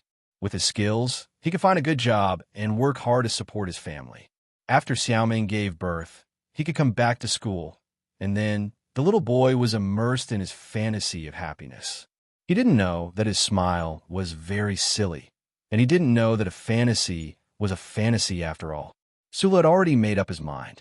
He would no longer run away because of his identity as a fugitive from the Federation. He wanted to take responsibility for this relationship and that girl. This kind of heavy feeling of growing up overnight did not make him feel strained. Instead, it gave him a sense of accomplishment that came from his bones. As time passed, more and more girls came out of the Plum Garden apartment. They looked at Su Lu as if they were looking at a fool. However, Sula did not care about the gazes of the crowd at all. He only felt slightly happy and slightly anxious as he waited for Zhang Xiaoming to appear. He began to feel nervous because he suddenly realized that if he saw Xiaoming later, he did not know what to say first. Could he ask her if she had eaten? Sula, a slightly plump girl with a ponytail, was yawning at the entrance of the apartment. When she suddenly saw him, she couldn't help but laugh. She was Zhang Xiaoming's classmate, and their single dormitory was near each other.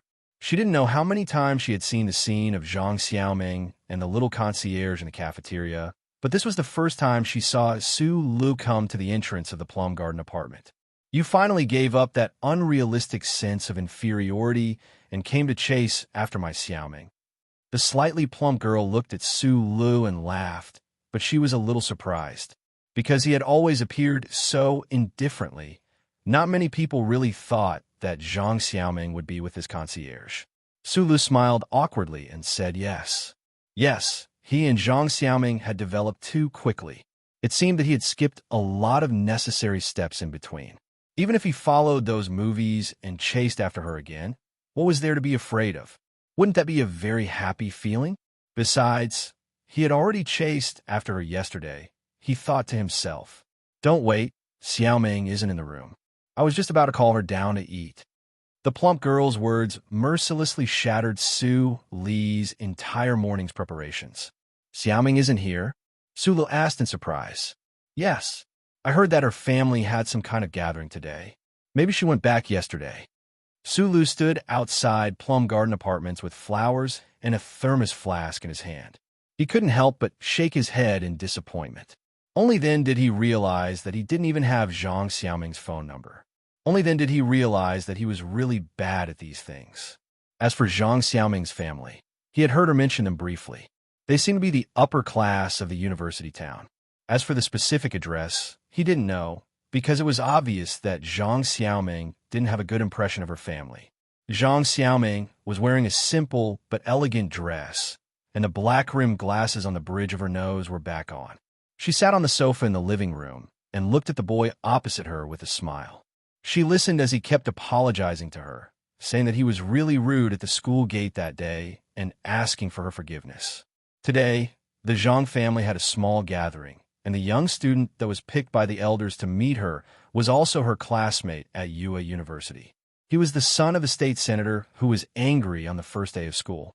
"I'm really sorry," the son of the state senator said very sincerely. "I thought about it later." As a follower of George Carlin, even if I work in the Federation, I can actually help the Federation improve the current situation of information imbalance and reduce the unfairness of society. Zhang Xiaoming pushed up her black-rimmed glasses and listened carefully. On the one hand, she really couldn't bear too much malice toward a follower of George Carlin. More importantly, the information clearly stated that the son of the state senator was related to the daughter of the Zhou family, and the daughter of the Zhou family was probably the only woman who could get close to the prince at the Double Moon Festival ball. If she wanted to get close to the prince at the ball, she needed a bridge. The sincere son of the state senator in front of her was undoubtedly the only bridge she could find. "Xiaoming, are you willing to be my dance partner at the Double Moon Festival ball?" The son of the state senator was named Hai Qingzhou. It was a very handsome name, and he had a face that wasn't annoying. He sincerely apologized to Zhang Xiaoming, and then even more sincerely extended an invitation. "I'm willing, but you have to be clear that this doesn't mean that I'll submit to my parents' arrangements."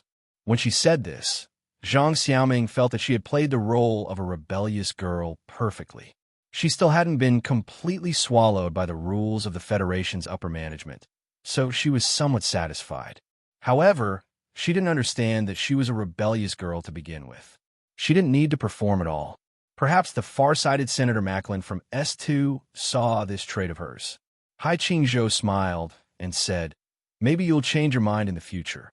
Thinking about her mission at the Double Moon Festival ball, thinking about how she had personally invited Su Lu to be her dance partner, thinking about how they looked at each other in the restaurant yesterday, and the sweetness of that night, Zhang Xiaoming lowered her head, and her face was slightly pale. Hai Qingzhou asked with concern, "Are you feeling unwell?" Zhang Xiaoming forced a smile and shook her head to show that she was fine. However, the next moment, in the bathroom of the bedroom on the second floor, she began to cover her lower abdomen. Cold sweat dripped down her pale face. She gritted her teeth and looked at herself in the mirror and said hatefully, "Su Lu, you damn bastard." Su Lu was indeed a bastard in this matter. Zhang Xiaoming thought hatefully. "Although I was about to dump you, how could you not call me and come see me?" The more she thought about it, the more she felt wronged. She felt that she had been too impulsive last night. She actually cried in the bathroom. "I have to forget him. I have to forget him. The Double Moon Festival ball is about to begin. He was in my life, so I'll forget him and never think about him again." Zhang Xiaoming wiped her tears, tidied up her appearance, put on her black-rimmed glasses, and returned to being a quiet schoolgirl. She walked out. "I just want you to help me check a phone number." "Is it that difficult?" Su Lu, who hadn't seen Zhang Xiaoming all day, began to feel uneasy. He was like an ant on a hot pan. At this time, he remembered that he was obsessed with District H1 and rarely saw Zhang Xiaoming. He felt that he was extremely stupid at that time. He had a faint, ominous feeling, which made his expression become even more serious and agitated. He stared at the rogue official opposite him and said in a low voice, "You're the section chief of the Federation's Investigation Bureau. Checking a phone number is just a matter of a sentence." Sure, Qinghai didn't pay attention to his anger and just looked at him quietly. At this time, the two of them were in a deserted bar outside the back door of Pear Garden. There were no customers around. Sure, Qinghai frowned and asked, "I don't need to tell you how strict the First Charter's protection of a citizen's privacy is. As a government official, of course I can't knowingly break the law. But what I'm most concerned about right now is, why do you want to check the phone number of that girl named Zhang Xiaoming?" Su Lu was silent for a moment. He raised his head and said somewhat shyly, She's my girlfriend. I haven't seen her for a day, so I'm a little worried. The cigarette in Shi Qinghai's hand trembled. He looked seriously at Sulu and said word by word, "Repeat that. I know this matter is a little strange. I still don't understand it. I also know that I'm a jerk. I don't even have my girlfriend's phone number. I'm too embarrassed to ask her classmate. This matter is too embarrassing." Sulu laughed foolishly as he talked nonstop. On the capital planet of the Federation, he had too few friends. The rogue official in front of him happened to be the closest person to him. He had fallen into happiness, so of course he was willing to share his happiness with the other party. Shi Qinghai took a puff of his cigarette and waved his hand to stop him from asking any more questions. He leaned back in his chair and sighed with a frown. "It's over. It's really over. What's wrong? Looking at your idiotic smile and the way you talk, I'm sure you're really in a relationship with that Zhang Xiaoming," Shi Qinghai said with a gloomy face. "But the question is, don't you think this matter is a little strange?" Chapter 76. What's so strange about it? There's a song called "Bad People Love You," and you're the most honest person I've ever met in my life. I don't understand why Zhang Xiaoming would fall for you. Shi Qinghai's expression was calm, but his heart was worried. Because of his dual identities, he knew better than anyone what Zhang Xiaoming did, and Su Lu was his brother. He couldn't just watch as Su Lu was dragged into a net of unknown colors. Su Lu said, "Not all girls like a hooligan like you. Zhang Xiaoming, there's something wrong with this person." After a moment of silence, Shi Qinghai violated the rules of the organization and said to Su Lu, "She went to S2, and the timing of her return to UA University is too strange.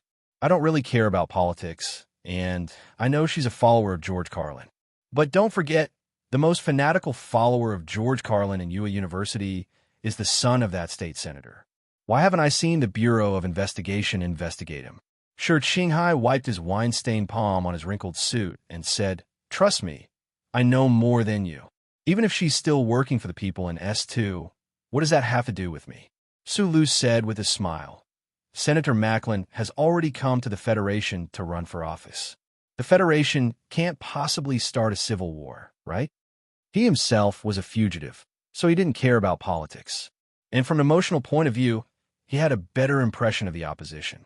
After all, it was the Federation that killed the uncle and destroyed his original path of life.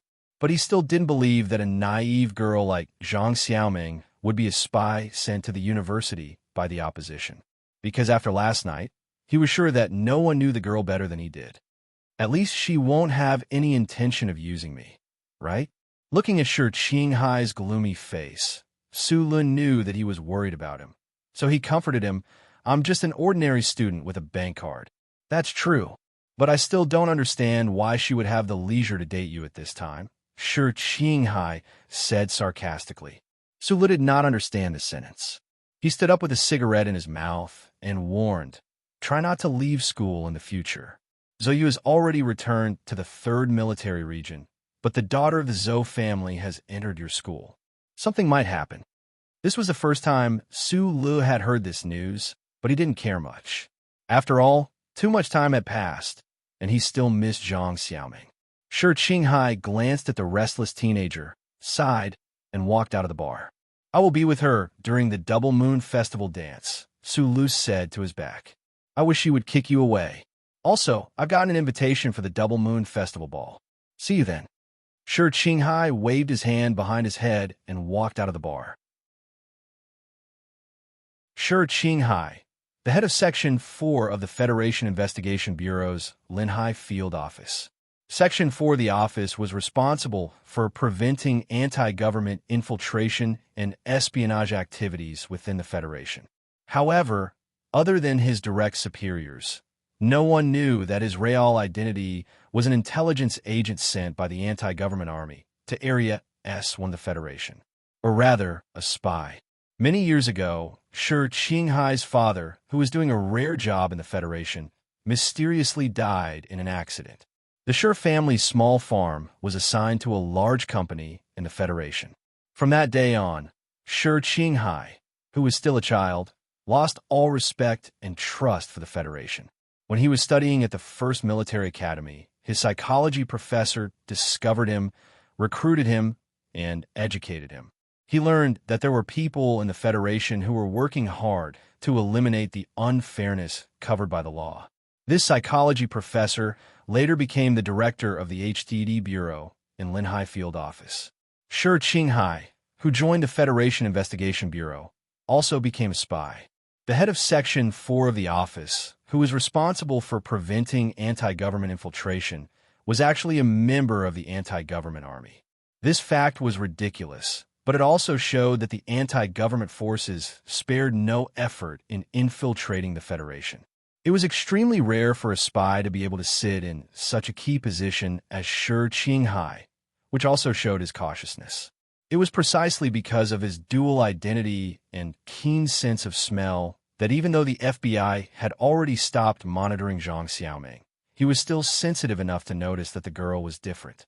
It was a kind of temperament. Back when he secretly went to S2 for short-term training, Shi Qinghai didn't know how many young people like Zhang Xiaoming were willing to burn for their ideals. That kind of temperament couldn't be hidden no matter how hard he tried.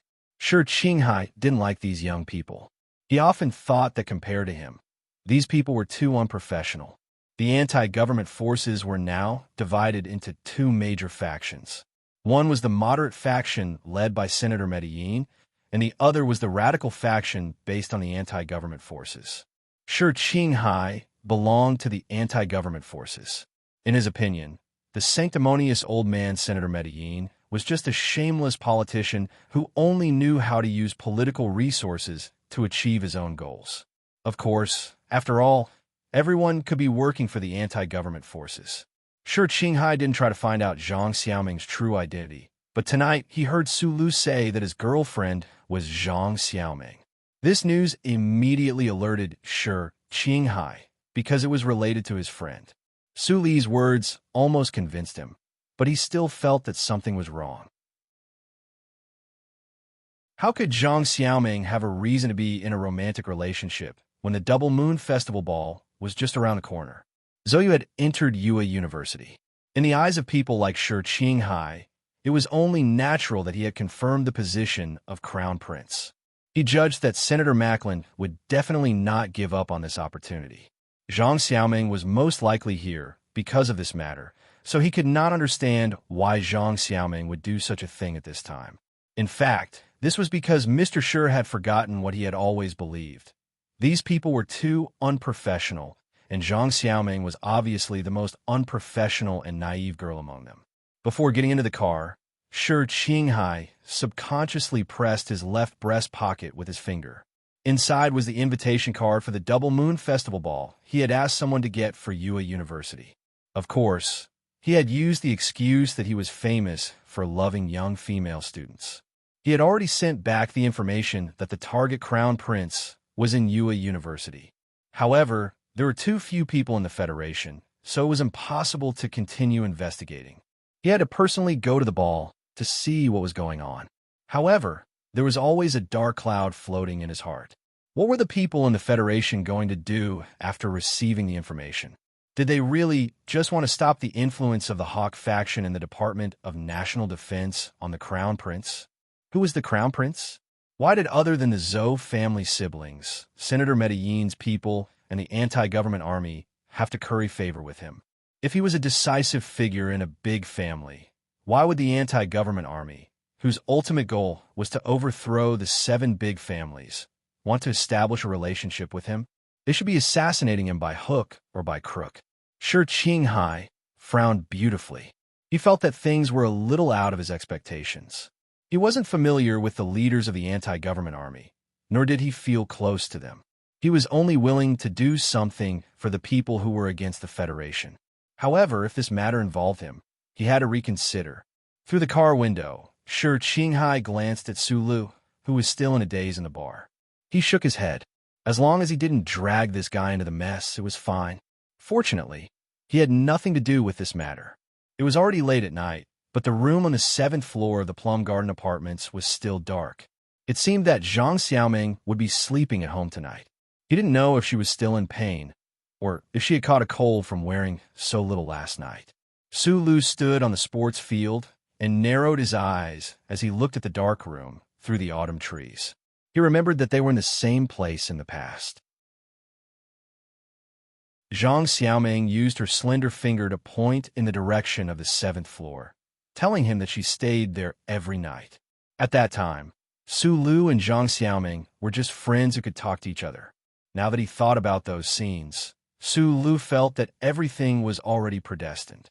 Immersed in his happy mood, he was thinking about which restaurant he should take Xiaoming to for a meal when she came back to school. There was still a lot of money in the Sanlin Joint Bank card. It was enough to buy a mid-sized house in Linhai, let alone a meal. Thinking of the meal, Su Lu suddenly thought of something and shouted, "Oh no!" Last night, he promised to bring that guy some deep-fried dough cakes, but he didn't go the whole night. He didn't know if the guy would wait the whole night. Carrying a bag of deep-fried dough cakes into the quiet H1 area, Su Lu saw a large pot of coffee and a few small pieces of caviar in the lounge. He shrugged and put the deep-fried dough cake to the side. He noticed that there was no new content on the piece of paper that was already full of words. He glanced at the closed door and knew that the guy who was also suffering from insomnia like him hadn't arrived yet. He entered the room himself and began practicing the level 6 20-second skill. After some time, the familiar but still cold voice came from the intercom. "Why didn't the deep-fried dough cake come with plain porridge today? It doesn't taste good." Su Lu took off his light-filtering goggles and replied with a smile, "I didn't come last night and forgot to tell you. I'm sorry. Plain porridge. I'm saving it for my girlfriend tomorrow."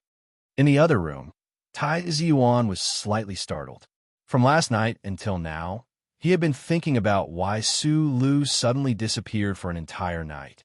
He was even a little angry, but his status and pride didn't allow him to open his mouth and express his dissatisfaction. At this time, when he heard Su Li's explanation, he finally understood what had happened. A trace of ridicule appeared on the corner of his mouth. He thought that university life was really boring, and this interesting guy couldn't help but fall in love. "Let's start." Tai Ziyuan sent out a battle invitation, his calm voice revealing his confidence. However, after just 5 minutes, he moved his hand away from the touchscreen, forcibly suppressing his anger and shock, and said into the intercom, "Did you take an aphrodisiac today?"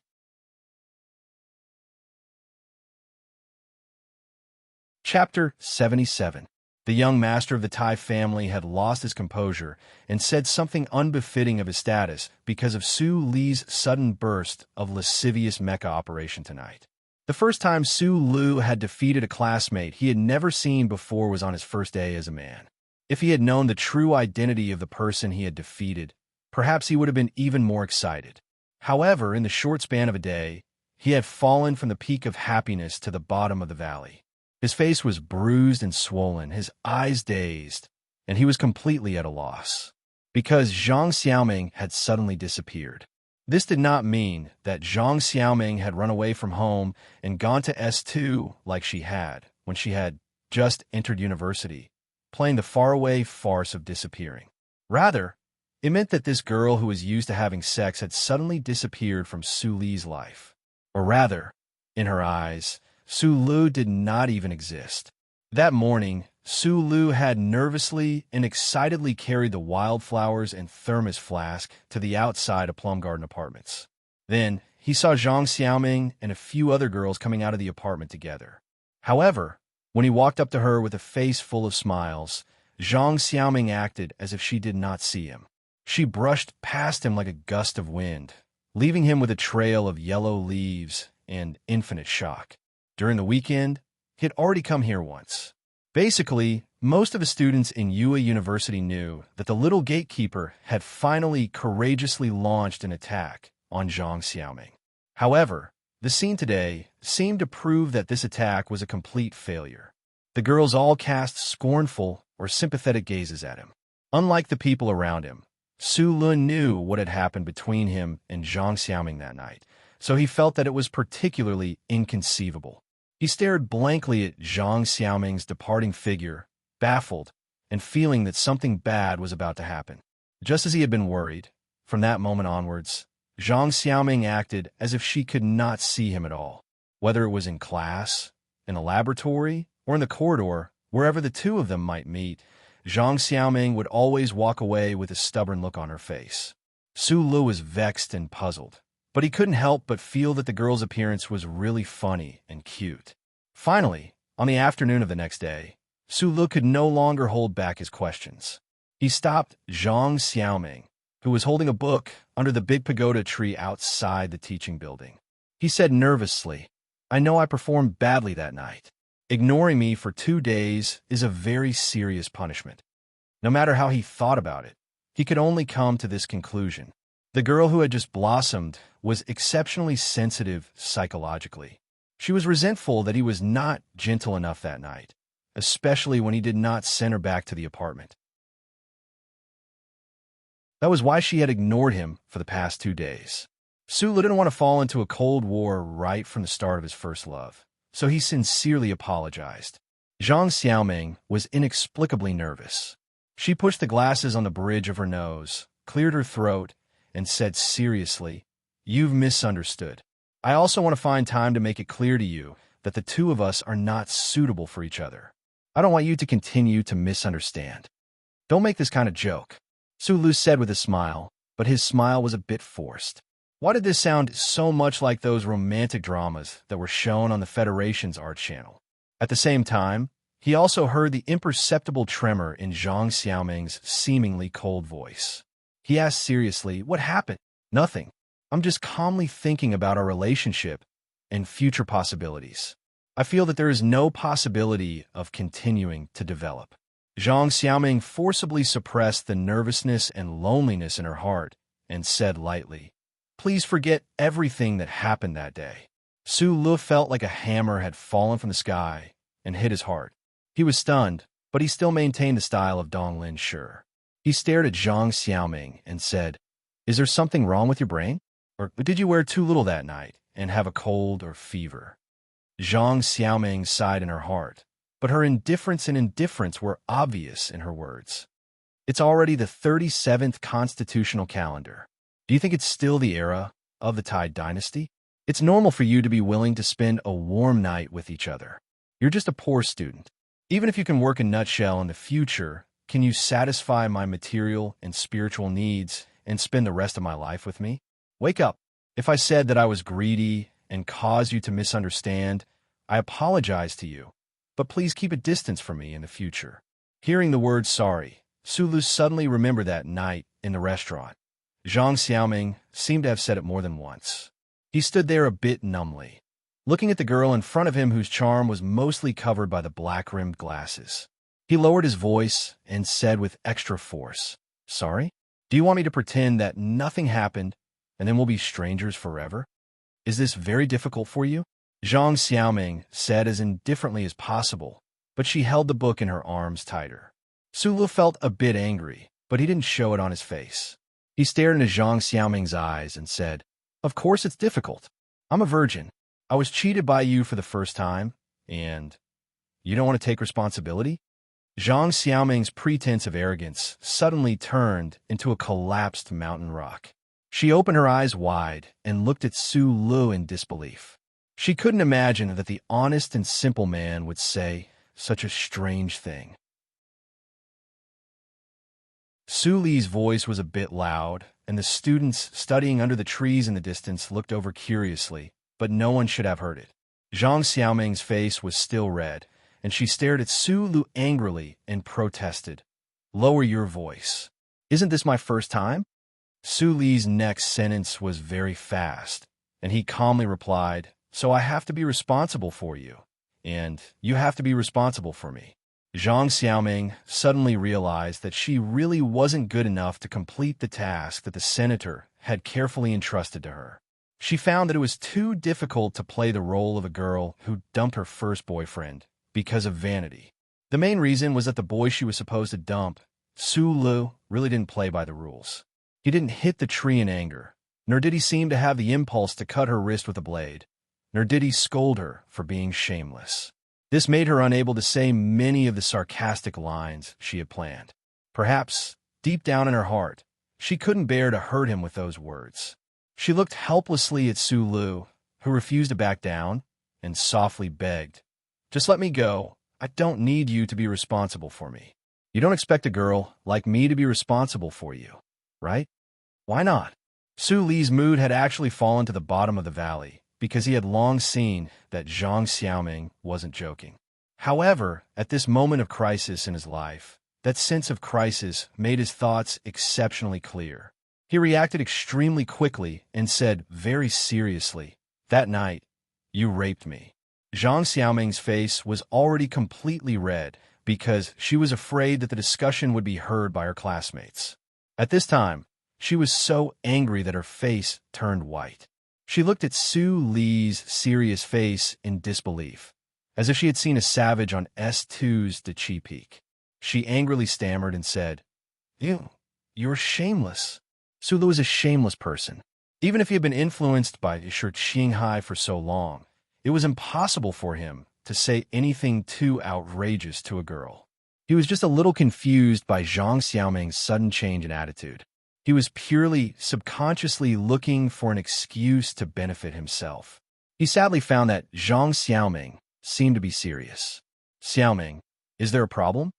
The state senator's son, Hai Qingzhou, suddenly appeared beside the two of them, as if he wanted to be the flower's protector. He looked at the gloomy Su Lu warily and protected Zhang Xiaoming behind him. Zhang Xiaoming poked her head out from behind Hai Qingzhou's arm and said, "Thank you, it's nothing." She then angrily said to Su Lu, "Don't bother me again." Su Lu acted as if he didn't hear her at all. He directly extended his hand to the senator's son and asked very elegantly, "We've met before. My name is Su Lu. I'm an auditing student in the mechanical department. Did you ask for guidance?" Zhang Xiaoming and Hai Qingzhou were a little dumbfounded. They didn't expect Su Li's attitude to change so quickly. Hai Qingzhou gently smiled and said, "Hai Qingzhou, the person who was deducted 4 credits by you last time was me." The two of them shook hands. Su Lu smiled and said, "I didn't expect you to still remember me." Zhang Xiaoming sighed and said to Su Lu, "Qingzhou will be my dance partner for the Double Moon Festival dance." "Why are you calling Qingzhou so quickly? I cooked porridge for you, but you didn't even look at it. If I had known earlier, I would have given it to that brat to eat." These words didn't come out of Su Li's mouth. He still had a sincere smile on his face, but in his heart, he thought bitterly that these words were too feminine. He would rather die than allow himself to say them out loud. Don't misunderstand. Zhang Xiaoming saw the sadness that flashed through Su Li's eyes. Suddenly, her heart ached. She said in a low voice, "I'm not suitable for you. This has nothing to do with Qingzhou. He and I are just normal friends." The sour words in Su Li's heart came out again. He thought to himself that before that day, they were also normal friends. He held it in and smiled gently at Hai Qingzhou. He nodded at Zhang Xiaoming and said, "Let's talk about it another time. I'm leaving first." Under these circumstances, if he wanted to suppress his emotions, Su Lu could only turn around and leave. He was a 19-year-old youth. When he saw Zhang Xiaoming with someone of the opposite sex, he felt very uncomfortable. However, he wasn't so tasteless as to fight with someone of the same sex for the sake of stealing the opposite sex. That was something that only bulls would do. Looking at Su Li's back as he walked away, Zhang Xiaoming suddenly felt that she was really a bad woman. She wasn't acting as a bad woman because that back looked so pitiful. She didn't know why, but she had the urge to call him back. However, when she thought of the Double Moon Festival dance that was just around the corner, she forcefully swallowed those words back. She swallowed them down and felt bitter. Su Lu is a good person. At least he has a good demeanor. Zhang Xiaoming didn't want Hai Qingzhou, who was beside her, to have too many bad feelings towards Su Lu. This was because she knew that Hai Qingzhou also had a good impression of her. He was the son of a senator. If he wanted to take advantage of Su Lu, what would Su Lu, who was a poor student without parents, do? After being rejected by you, he still smiled and shook hands with me. His demeanor is really not bad. Hai Qingzhou put his right hand behind his back and secretly rubbed it twice. His knuckles were already red and swollen from being pinched by Su Lu. A bitter smile appeared on his lips. He thought to himself that this brat was really angry. When he thought of the scene at the nightclub, he couldn't help but feel a little afraid.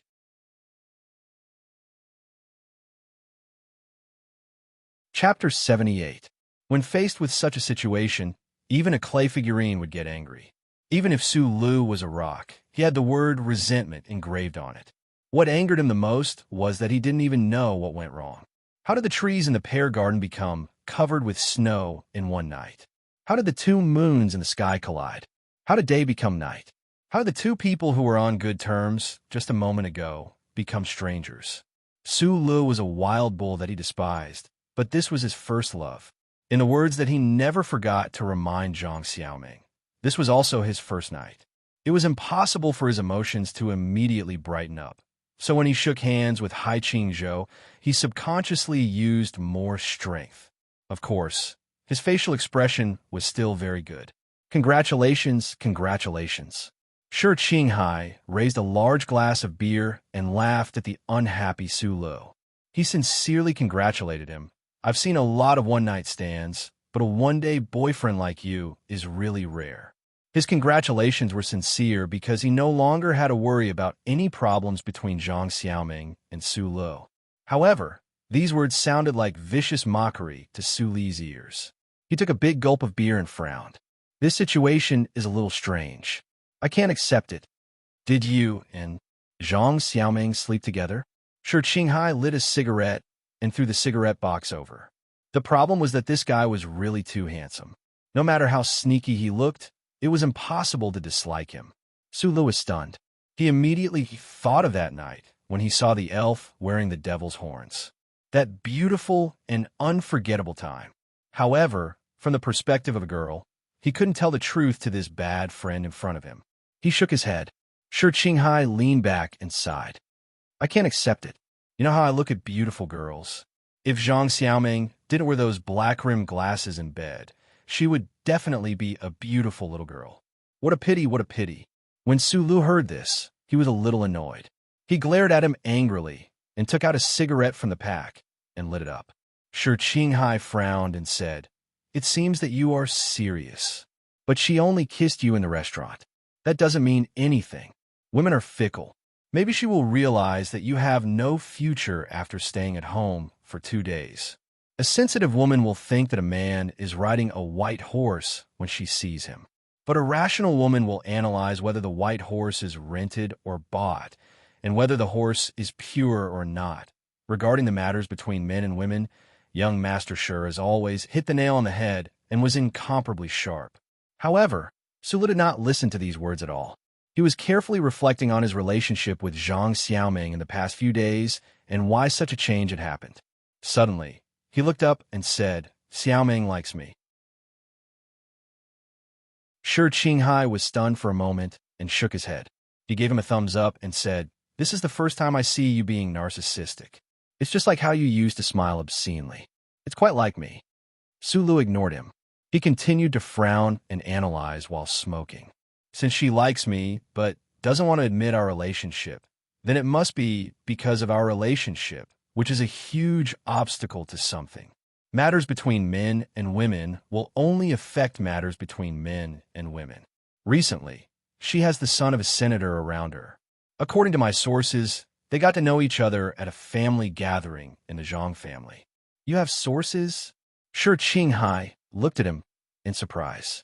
Su Lu said calmly, I used a pearl necklace to bribe the girl next to Xiaoming. Continue. Xiaoming is not a vain person.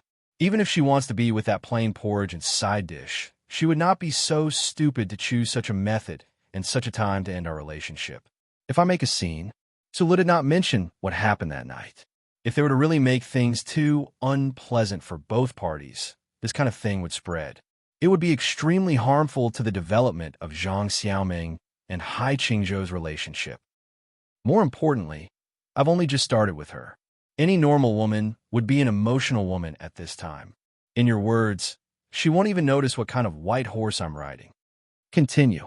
Shi Qinghai was obviously interested because he realized that Su Li's analysis was indeed reasonable. So she wants to be closer to Hai Qingzhou, not because she likes him, but because she needs to be closer to him during this period of time. Su Li's words were a bit awkward, but the logic was becoming clearer. His knife-like eyebrows raised, and his calm eyes looked past Shi Qinghai's face to look outside the bar. As for the reason, I'm not very clear. Of course, you won't help me investigate. All right, the Federation Investigation Bureau does not care about breakups. Su Lu suddenly frowned and said, last time at the entrance of the nightclub, Hai Qingzhou was with the Zhou family siblings. You once told me that Zhou Yu had already entered Yue University. Could it be that Zhang Xiaoming wants to get close to Zhou Yu through Hai Qingzhou? But why does she want to get close to Zhou Yu? You said that Zhou Yu's father is a high-ranking official in the Ministry of National Defense. Oh my God, could it be that Xiaoming is really working for the anti-government forces? Shi Qinghai's heart trembled. He did not expect Su Lu to be able to deduce so many things randomly, but his expression did not change. He said mockingly, don't find so many strange reasons for yourself. This is too complicated. It's a pity that you don't work for the Federation Investigation Bureau. Those intelligence analysts only know how to analyze the blueprints of battleships, main cannons from the trash. They're all idiots. Su Lu smiled bitterly. He knew that his analysis was too ridiculous. It was all to make himself understand and to make himself feel better. How could a girl like Xiaoming, who would eat the wrong biscuit, be a spy? But at this time, he did not know that his analysis was infinitely close to the truth. Not only are there no deep-fried pancakes today, there's no supper at all. Tai Ziyuan said into the intercom with a sullen expression. He had just decided not to let Butler Jean prepare supper, but he did not expect that the guy on the other side would dare to forget to bring supper. Su Li's feeble reply came from the intercom. I'm in a bad mood today, so I forgot about it. You won't die even if you miss out on a meal. Hearing the rude words, Child C subconsciously prepared to get angry. But he suddenly understood that the guy on the other side, who was always cheerful, actually said that he was in a bad mood. He was instantly overwhelmed by a strong sense of curiosity. He frowned and asked what happened. Su Li's monotonous voice sounded particularly dejected. I think I just fell in love, but then I mysteriously fell out of love. For some reason, Tai Ziyuan, who looked at those files every day, was suddenly interested in the gossip of the guy in the room. He asked, tell me about it. Su Lu, who was sitting in the mecha's operating cabin with his legs crossed and staring blankly at the high ceiling, suddenly had a thought when he heard the voice coming from the intercom. He thought that perhaps this mysterious fellow could really help him see some problems. That rogue official, Shi Qinghai, was full of hormones. He was really not a good candidate for studying relationship problems. Moreover, this mysterious fellow did not know who he was, so there were many things that were inconvenient for him to say. Lihua University would not be able to spread rumors about Zhang Xiaoming anyway. After making up his mind, Su Lu very seriously recounted everything that had happened between him and Zhang Xiaoming. He did not even avoid the events of that night. Of course, he did not mention the details, and he also left out some parts that might expose his and Zhang Xiaoming's identities. The intercom was silent for a while, and then the other side suddenly asked, how long did you last? A drop of cold sweat trickled down Su Li's temple. He naturally knew that the other side was definitely not asking about how long he had lasted in the lowest level 6 test. After struggling for a long time, he lowered his voice and gave an approximate time in shame. The other side of the intercom was silent for an even longer time, and then came a burst of exaggerated laughter and a sentence that easily pierced Su Li's strong heart. Actually didn't last as long as you did for level 6. No wonder that woman doesn't want you. Su Lu said resentfully, isn't it like this the first time? Suddenly, he stared at the intercom and said mockingly, you don't even know this? You're probably still a virgin. Tai Ziyuan, who had been laughing loudly, stopped abruptly.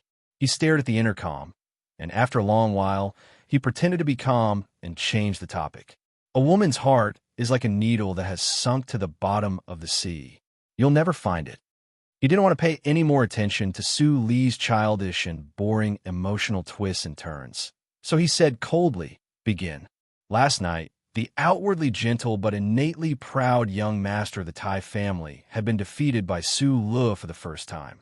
Tai Ziyuan had thought that this was a coincidence, or perhaps it was because Su Lu had not brought porridge to eat last night, causing him to perform less well. And today, He had adjusted all his emotions, preparing to give Su Lu a painful and unforgettable mecha education. However, 5 minutes later, Tai Ziwan's forcefully suppressed voice rang out once more from the intercom. You just had sex yesterday, so let's say you took an aphrodisiac. Then what medicine did you take today? Sweating profusely, Su Lu stared at the numbers on the screen with lingering fear. Immersed in a violent thrill of beating up the opponent's mecha, he said, I just broke up today.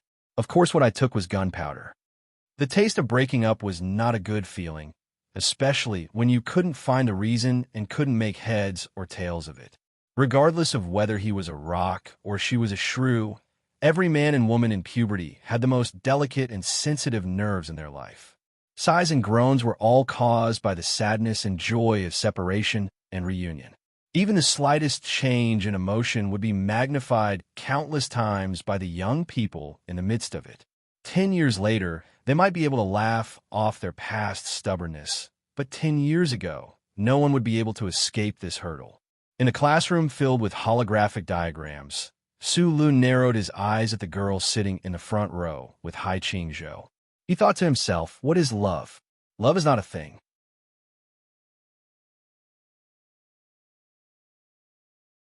Chapter 79. A warship is made up of 3 major systems: the structural system, the control system, and the propulsion system. Some of you might be thinking about the weapon system, the observation system. I think that students who look at the structure of a warship this way are basically all boys. Professor Zhou, who was sitting on the podium, was so loud that the tiny speaker clipped to his shirt pocket made a noise of protest. He stared at the male students in the classroom and said disdainfully, only little boys who like to read magazines would look at problems and recognize problems so simply.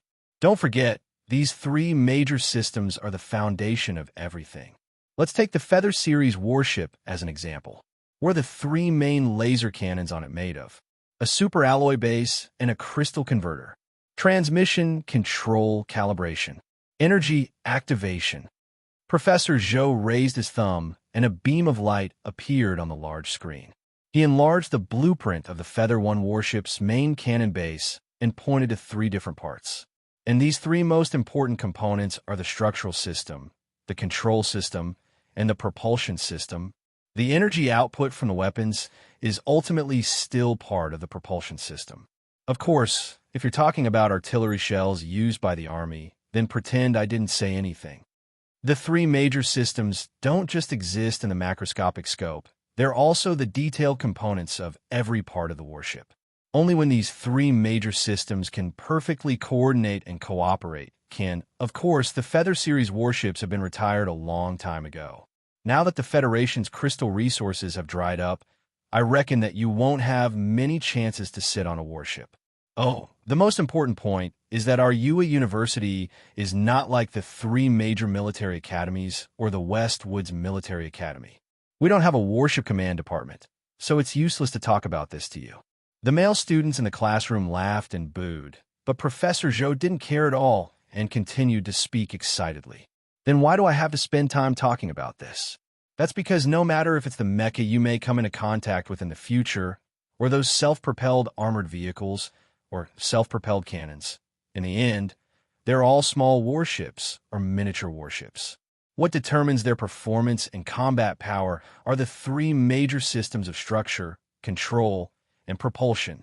Mother of Asterisker, I suddenly remember that all of you are going to develop civilian warships in the future. I guess this class was wasted. The classroom was filled with laughter again. Only Su Lu didn't laugh. He also didn't stare blankly at Zhang Xiaoming's back. His current mood was indeed somewhat complicated and low, but he would not allow his entire life to be trapped in this inexplicable melancholy. He listened very carefully to Professor Zhou's lecture and faintly felt that he had gained something. A mecha is a small warship. Su Lu repeated Professor Zhou's words in his mind. He recalled the first time he repaired the ancient clock, the large number of M-type mecha blueprints he had read in Area H, and then connected it to his own work in Area H1 these past few nights. He had a deeper understanding of Professor Zhou's theory, and connected it to an even stranger direction. This was because Uncle had once told him that the human body was the #1 machine. If a mecha was a small battleship, then wouldn't the human body be a small mecha? The human body was also composed of a control system, a structural system, and a power system. The structure naturally referred to the bones, muscles, organs, hair, blood, and skin. The control system naturally referred to the human brain and the transmission of nerves. Only through the transmission of nerve bundles could the consciousness of the brain control the contraction of the muscles, the movement of the joints, the breathing of the lungs, and the operation of these structural systems. Then what was the propulsion system? Naturally, the food consumed by the human body was converted into energy by the organs through digestion and absorption. The energy was stored in the human body as fat, blood sugar, and oxygen into the bloodstream. Then, the body would burn them to provide the human body with an endless supply of energy. Sulu thought about it silently. His body seemed to be different from the average person in terms of the last two systems. For example, when he operated the mecha, the consciousness of his brain seemed to be transmitted to his limbs through a completely new channel, and the mysterious trembling power in his body was obviously not something that could be activated through normal means. Every time he tried it, he would become so hungry. It should have something to do with the special characteristics of this energy, right? Sulu was satisfied with this speculation. He raised his head to look at the girl's back and began to feel dissatisfied again. The three major systems of his body were developing in the direction of becoming stronger, but unfortunately, the mysterious things like the heart and emotions could not become more numb. That little gatekeeper has been waiting outside the plum garden for 5 hours already. You really don't want to go down and take a look? Outside the door came the sounds of jeering and teasing from the girls. Perhaps some of them were really Zhang Xiaoming's friends, but most of them were just here to watch the show. Zhang Xiaoming had always been quiet and reserved in front of everyone, distant and cold. In addition to her past, she was actually not very popular among the girls of Yue University. Zhang Xiaoming ignored the noise outside. Without her permission, the electronic door would not allow anyone to barge in. She also did not care much about other people's opinions or teasing. Other than in front of that young boy, she felt that she rarely lost her cool. Walking to the window, in the distance was the reflection of the Rose River under the night sky. Nearby was the lawn below the plum garden. On the edge of the lawn was a boy standing there like a rock. He had been standing there since class ended until night. Not only his body, even his expression did not seem to have changed. Zhang Xiaoming stared at the boy in a daze. She picked up a cute little dog biscuit from the table and put it in her mouth. As she chewed, her eyes became moist. She was extremely distressed. The reason she was distressed was because she felt that she was very stupid. Since she knew that this would happen, she should not have acted that way that day. She should not have provoked him. Now that he was like this, and she was also this upset, she still had to pretend to be disgusting. It had to be admitted that Zhang Xiaoming was a very kind person. Otherwise, she would not have given up on her beautiful family background and thrown herself into the business of seeking benefits for the lower class of the Federation. However, even though she had received training in S2, and the black-rimmed glasses made her look mature, she was still incomparably naive and childish when it came to matters between men and women.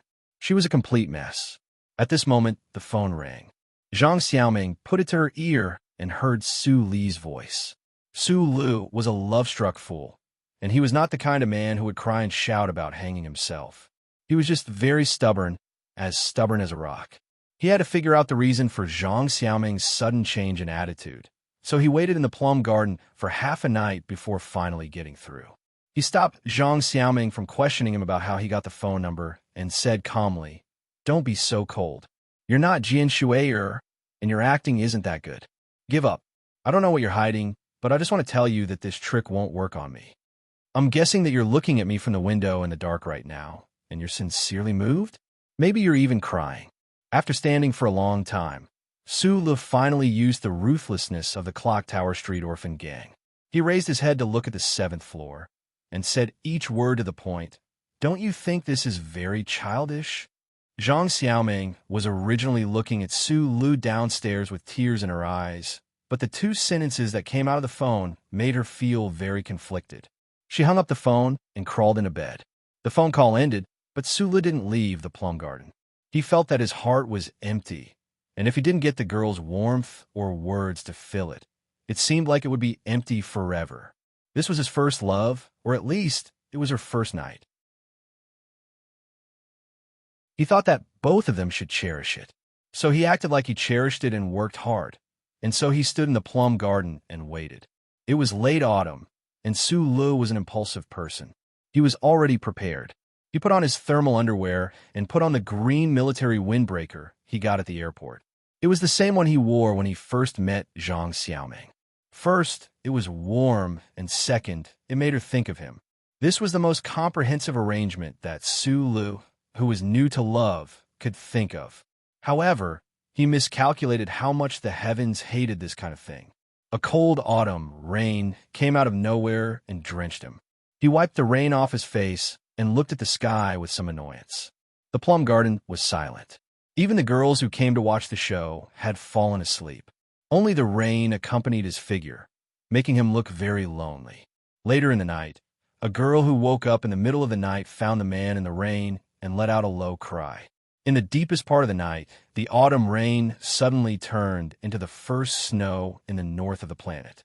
The floating snowflakes fell just like that, landing on Su Li's body and gradually cooling his body and his heart. In the early morning, Su Lu brushed the snow off his body and left the plum garden silently. He felt that it was too cold. He could ask more about it during the ball. Zhang Xiaoming's face appeared in the window on the 7th floor of the plum garden.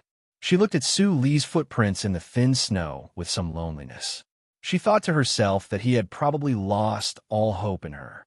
Su Lu didn't go back to take a hot shower and go to sleep. Firstly, there wasn't much time left. Secondly, his incomparably strong body over the years had never seemed to have any problems with colds. Thirdly, there was a fire in his heart. There was no bright fire, which made him very depressed. He needed to find a way to vent. He silently walked into the still empty H1 area.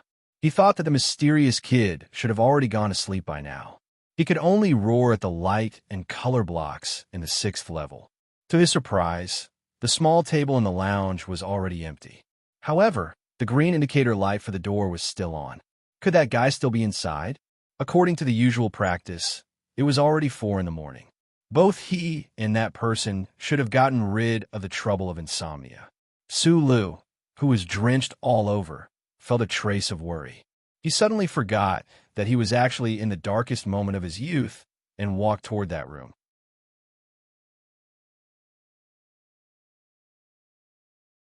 Chapter 80. He gently knocked on the door, but there was no response. Su Lu glanced at the green indicator beside the door in confusion. After confirming that the kid was still in the room, he knocked even harder, but there was still no response. Su Lu couldn't help but feel nervous. Could it be that something happened to that kid and he fainted? He suddenly remembered that the soundproofing materials in the H1 area were extremely high quality. Could it be that even the sound of knocking on the door couldn't be heard? He frowned and went straight back to his room. He took out the backpack that he had hidden in the deepest part of the storage box and walked back to the door of the other room. The contents of the backpack were randomly dumped on the ground. The metal tools and components collided with the elastic ground and made a strange sound. Su Lu didn't stop at all. He began to pick up the tools and began to dismantle the lock. Every time he practiced in the room, he would habitually lock the door from the inside. He knew that the lock of this door was an antique structure. It wasn't the sensor door that was commonly seen in the Federation. If the person inside didn't open it, it would be difficult for the person outside to open it. Fortunately, Su Lu had been hanging around with Li Wei and the others since he was young. Although he didn't do too many illegal things, he still did a lot of searching for empty rooms in the Clock Tower Street. He had his own way of unlocking things. After learning from Uncle Feng Yu for a full 4 years, anything related to metal structures didn't seem to be difficult for him. In this aspect, he was born with a certain kind of sharp judgment and solving ability. The sound of springs and motors continuously rang and stopped. The self-powered tools continued to dismantle the lock, making bursts of noise. These sounds echoed in the quiet H1 area and were particularly harsh to the ears. Su Li's forehead was already breaking out in cold sweat. The tools in his hands were constantly changing, destroying those complicated structures. The worry in his heart grew stronger and stronger. Because even such a big commotion didn't cause the kid in the room to react at all, it seemed that something had really happened to him. With a hiss, the chip's Y-group line was connected. The last 3 metal parts of the lock sprang open. The door of the room retracted into the alloy wall, revealing a spacious space that was extremely similar to the room Su Lu stayed in every night. On the far wall was a platform. On the platform hung a black M-series prototype mecha. More than 10 data and current transmission belts of various colors connected it to the exit in the wall. Su Lu did not linger on this very familiar scene for long. He casually tossed his tools to the ground and rushed in the direction of the mecha. This was because he immediately saw a person with a full head of black hair leaning against the mecha's cockpit. From that posture, it was clear that his body was completely devoid of energy. He should have already fallen unconscious. The seemingly long distance was covered in a flash by Su Li's running.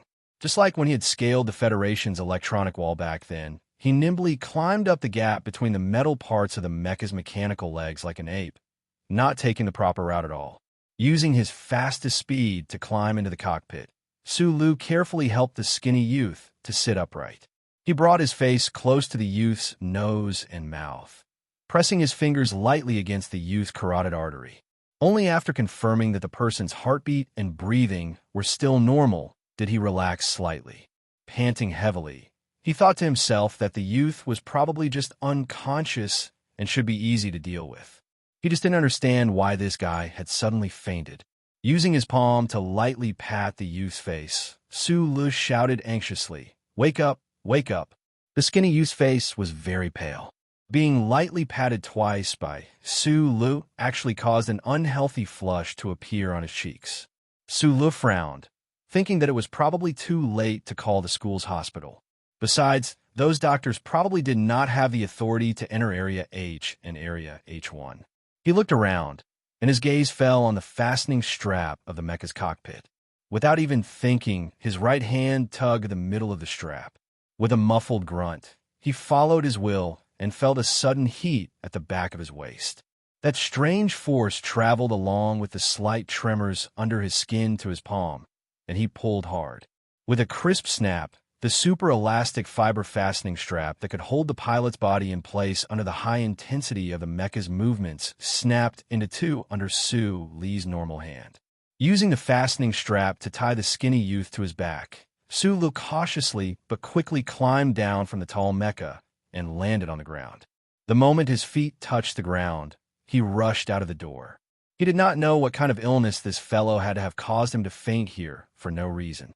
He did not dare to be careless. He needed to send the other to the hospital as quickly as possible. Carrying the skinny youth on his back, Su Lu passed through the room door and ran past the waiting room. One of the two alloy doors leading from Area H1 to Area H opened.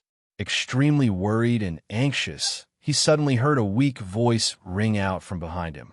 It was somewhat unfamiliar, yet somewhat familiar. "Where are you taking me?" "To the hospital." Su Lu did not turn around, replying instinctively. Only then did he realize that the person on his back had already woken up. Pleasantly surprised, he stopped in his tracks. "Put me down."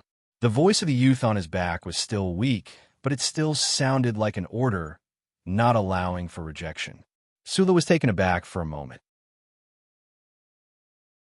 He unfastened the straps on his body and put the person down. Seeing that the other's face was still pale and somewhat abnormal, he quickly carried him into the waiting room and placed him on the sofa. Only then did Su Lu have the time to take a closer look at this face. He found that this was a rather delicate-looking young male student. His eyes were still tightly shut, and his thin lips were tightly pressed together, as if in pain. Below his eye sockets were two patches of unhealthy light green. This was the first time Su Lu and Tai Ziyuan had met. At that time, Tai Ziyuan's eyes were tightly shut in pain. Thus, from then on, In Su Li's impression of Tai Ziyuan, he was a sickly youth who was even younger than himself, looking very pitiful. This impression had been maintained for many years. No matter what kind of identity Tai Ziyuan later became, Su Lu had always stubbornly thought of him this way. "Let's go to the hospital first," suggested Su Lu with concern as he looked at the youth with his eyes tightly shut. Tai Ziyuan slowly opened his eyes. Su Li's words came to an abrupt halt. He had never thought that a youth's eyes could be so calm that they were like those of an old man who had already experienced countless years of vicissitudes. Although they still retained the youthful clarity, when Su Lu looked into his eyes, he always subconsciously thought that the other's eyes might never tremble in the slightest. This was the gaze that came naturally from one's status, experience, and mentality when looking down on the Federation. This was the calmness that came from growing up in the Federation's largest and most ancient clan. This was a pair of eyes that only a truly important figure could have. However, Su Lu didn't understand this at all. He only felt that the other's eyes were calm and gentle, yet without a trace of warmth. They exuded an absolutely perfect sense of reserve and pride amidst kindness. Su Lu scratched his head. He didn't want to think about why this kid's eyes were so gentle, yet also made people feel fear. He said, "What happened?" Tai Ziyuan didn't expect that the first person he saw when he woke up would actually be that kid. He remained silent and didn't answer. His body had always been weak. His blood sugar was too low, and that problem had never shown any signs of improvement. Especially in recent years, he had been suffering from insomnia, which made him feel more and more tired by the day. Every night, he had to eat the supper that Butler Jean meticulously prepared to replenish his energy. He had instructed Butler Jean not to prepare supper because he was already used to the kid in that room bringing him food every day. However, he hadn't expected that for the next 4 days, other than the bag of deep-fried dough cakes that Su Lu brought him on the second day, he hadn't eaten anything else. Tai Ziyuan thought to himself with a headache. He seemed to have become a well-fed stray cat, used to certain things. Tai Ziyuan didn't want to interact too much with this young man in front of him, so much so that he didn't even want to see his face. However, now that they had finally met, he thought to himself angrily. If he hadn't lost to this novice in mecha operation and lost track of time, he wouldn't have fainted due to low blood sugar. It was precisely because of these thoughts that a crack appeared in the poise that he usually maintained perfectly in front of his subordinates and retainers. He stared at the young student who was looking at him with concern and said word by word, "I didn't faint, I just fell asleep." Su Lu obviously didn't believe this explanation. He laughed out loud and said, "You didn't wake up even after trying to pry open the door for so long? Unless you're a pig." Tai Ziyuan's expression darkened slightly. For someone of his status, to be called a pig was truly unbearable. After a moment of silence, he said, "My blood sugar is a little low." Then he frowned and said, "You haven't prepared supper for several days in a row. That's the reason." Su Lu had no responsibility or obligation to prepare supper for the other. If it had been anyone else, they would definitely have retorted sarcastically, but Su Lu felt that this really seemed to be his own fault. He had always been this kind of person, so he apologized somewhat guiltily. Although they had, in fact, already communicated with each other through pen and paper for a long time, and had even spoken through the intercom and fought in the virtual world before, this was actually only the first time Su Lu and Tai Ziyuan had met.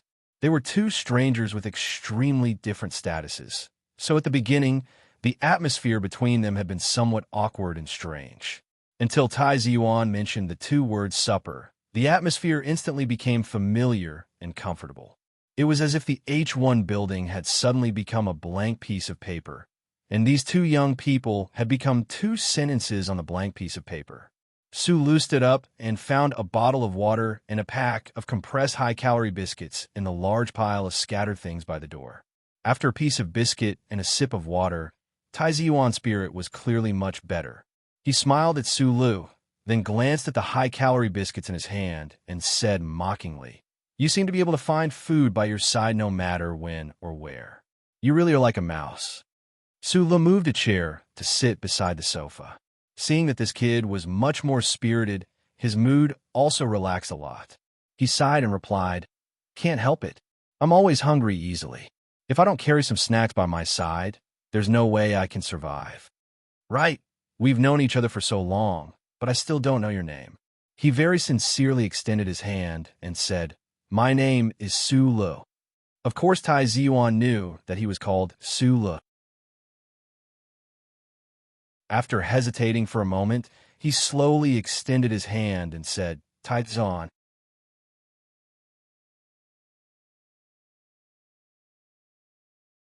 Chapter 81. In the Federation, Yu was a very rare surname, but Su Lu felt like he had seen it somewhere before. He thought for a while, but couldn't remember where, so he threw it to the back of his mind. He looked at Tai Ziyuan's slightly pale face and said seriously, Since you're not feeling well, why are you still staying up late every night? If you're suffering from insomnia, then you shouldn't drink coffee. At this point, Tai Ziyuan's body had basically returned to normal. He didn't want to interact with Su Lu, but just as he was about to leave, he heard such a sincere sentence, and he couldn't help but be slightly stunned. In Tai Ziyuan's opinion, scribbling on a piece of white paper with Su Lu every night and eating deep-fried soy milk and porridge was just an insignificant interlude in his life. He hadn't had his coming-of-age ceremony yet, so he allowed himself to be childish once in a while. But after all, these were still childish things. He had ordered Butler Jean, the only person who had the authority to enter District H1, to forbid him from entering while he was still in District H1. This was because he didn't want his loyal subordinates, who treated him like an emperor, to discover that he actually had a mischievous side to him. It was precisely because of this reason that even though he returned to the small villa much later than usual, Butler Jean could only obediently wait in the passageway and didn't dare to enter. After all, Butler Jean would never have guessed that young master would be in a coma. Even he didn't know that Tai Ziyuan's body had a very troublesome illness other than hypoglycemia. Tai Ziyuan knew that he owed Su Lu a favor, and he could easily see from the other's eyes that he was really sincere. Thus, he smiled and sat on the sofa, no longer in a hurry to leave. Su Lu was also extremely sensitive to the fact that the calm gaze of this thin and weak youth seemed to have become gentler. However, this gentleness was still condescending and unruffled. It gave off a feeling of being thousands of miles away, and Su Lu wasn't used to it. He frowned and said, Since you don't want to go to the hospital, do you want me to send you home? At this time, Su Lu had already guessed that the other party must be a young master from a wealthy family. After all, not everyone could eat Caspian caviar as a normal snack. And after so many days, Su Lu found that except for himself and this guy called Tai Ziyuan, there was no third person who could enter the H1 area.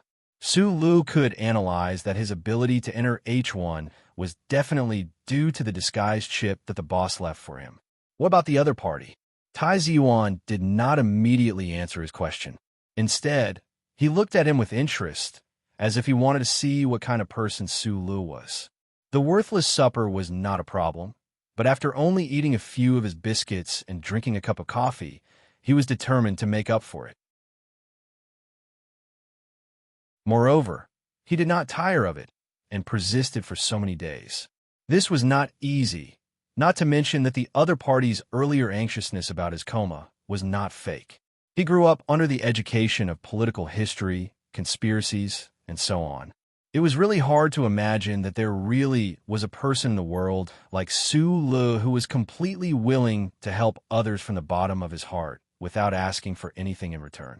Even if there was such a person, it shouldn't be a young man under the age of 20. This kind of calm and unhurried gaze made Su Lu feel a great deal of pressure. He secretly felt strange in his heart.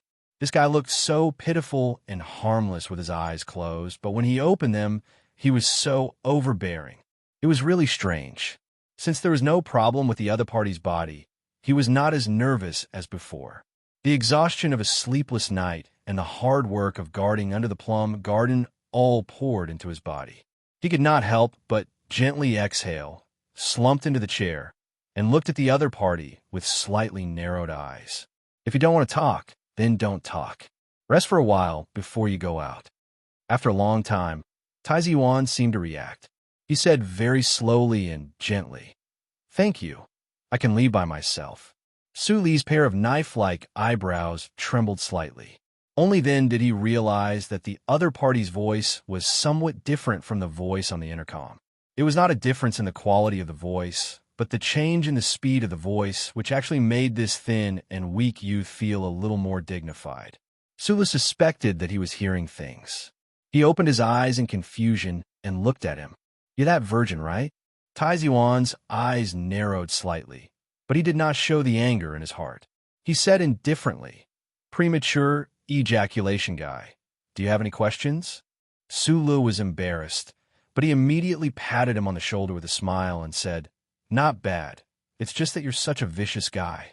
I'm not used to seeing you speak like a president giving a war speech." Tai Ziwan's eyes swept over his shoulder without leaving a trace. He was not used to people showing their closeness to him, especially patting his body so casually. For many years, no one had dared to do this. The only one who had dared to do this was Zhou, but ever since she found out about his identity, she had also become a quail in front of him. Sula did not notice the emotions on Tai Ziwan's face, or maybe he was just too lazy to care. He sighed and said, "I come to H1 every day for my own reasons. What about you? Is it really just insomnia and boredom?" "Insomnia is because of stress." Tai Ziwan looked at Sula calmly. He suddenly remembered that this guy in front of him had even told him about his own bed matters. An extremely absurd feeling suddenly welled up in his heart. After hesitating for a moment, he smiled and said, "You should have already guessed that my family is very rich, but my father was unlucky and died too early. I was taught from a young age to inherit the family business and to bear those heavy responsibilities. This kind of pressure really makes me feel uneasy. Although I believe in my own ability, I always feel that it's not too fun to think about the things that happened when I was 80 when I just turned 18. After saying this, Tai Ziwan frowned slightly. He did not understand why he seemed to trust the other person so much subconsciously. Looking at Su Li's honest face, he said the words that he had always hidden in the depths of his heart. Sula did not express any shock. He just shrugged. He had already guessed that the other person's family background was not ordinary, so of course he was not surprised. However, at this moment, he could not imagine that the family business that Tai Ziwan said he was going to inherit was a family business that was terrifyingly huge. He only said comfortingly, "Who doesn't have stress in life? I just felt that you were younger than me, but now I know that you're only 18. Why do you have to live so hard? Things like stress, it's better to keep it in your heart. Just live your life as usual." Sula was lamenting about his own experiences. He was just an ordinary Federation youth who wanted to live a normal life. However, because he met this uncle, the trajectory of his life had been forcefully twisted into a shape that he had never dared to imagine. The Federation's only counterfeit microchip was installed behind his neck. If this secret was discovered by someone, he would definitely know how to write the 4 words living a life worse than death. The pressure he bore was actually also very great, but he faced it all tenaciously and optimistically, and also comforted the other in this way. Tai Ziwan was slightly taken aback. He naturally could not relax, just because of a few words from the other, and his strong self-discipline made it, so that he did not want to relax at all. He looked at Su Lu and said with a smile, "There are some pressures that you have to bear. You can't run away from them. You even have to forcibly magnify them. Only then can you urge us to move forward." Su Lu shook his head. He felt that this kid with the surname Si was the same as Zhang Xiaoming. They both had the potential to be masochistic. He looked at him and said very seriously, "I keep feeling that these words aren't right. No matter how great your future is, it's not worth sacrificing your health. Don't tell me that you still want to be the president?" After being slightly taken aback, Tai Ziwan stared at him with an extremely playful gaze. Then he laughed loudly. In the end, his laughter turned into coughing, and he kept coughing. Crazy, Su Lu thought in his heart. A trace of a bitter smile appeared on his face. He told him his phone number and said, "We've known each other for so many days. You've eaten so much of my food, so we can be considered friends. If there's anything in the future, just give me a call." Tai Ziyuan's laughter stopped.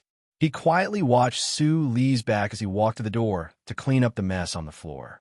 He thought to himself that he would probably never make this call. I've already met with Senator Pabre. I didn't let you down. He and his shabby staff have indeed come up with a very attractive and operable political program and reform plan. A woman appeared on the light screen of the small villa. This woman was about 40 years old. From the back, she still looked very attractive. At this time, she was wearing a set of home clothes and drying the sheets on the balcony. The woman was doing very ordinary household chores, but she talked about her meeting with a rising political star of the Federation, Senator Pabre from the Donlin district. Tai Yuan calmly looked at his mother on the light screen. He didn't open his mouth to ask, because he knew that since his mother had used a secret line to contact him, it definitely wasn't to tell him about the results of the negotiation. She must have something more important to say. Pabre is a middle-aged man who is too idealistic. That woman shook the sheets and continued, but it's already a good choice. It's just that he's always a bit distrustful and afraid of our family. I made a big concession in order to gain his trust. I've decided to push the management committee to amend the Constitution to allow the president to be re-elected twice during special times. The woman of the Tai family turned around and softly said to the light screen, "If Pabre doesn't make any mistakes, I hope that he can stay in that palace for 15 years. Tai Yuan's expression finally changed. He frowned and said, "This is a big move. Even if our family can win the support of those families, it's not likely that we can control the members of the management committee. Not to mention that the people are naturally resistant to this kind of thing. Within 15 years, the empire will definitely start another war." The woman of the Tai family calmly said, "A country that can only resolve the bloody conflicts within the social class by conquering other countries cannot do without war. As long as the war starts, our Pabre, of course, has enough reason to become the first president to be re-elected 3 times." Tai Yuan didn't say anything. He respected Senator Pabre very much, so he was very disgusted by his mother saying, "Our Pabre. 15 years later, you'll be 33 years old." The woman on the light screen softly said, "It's time for the Federation to have the youngest president in its history." Tai Yuan closed his eyes and said sarcastically, "Pabre can be re-elected 3 times. I'm still young, so of course I can be re-elected even more times."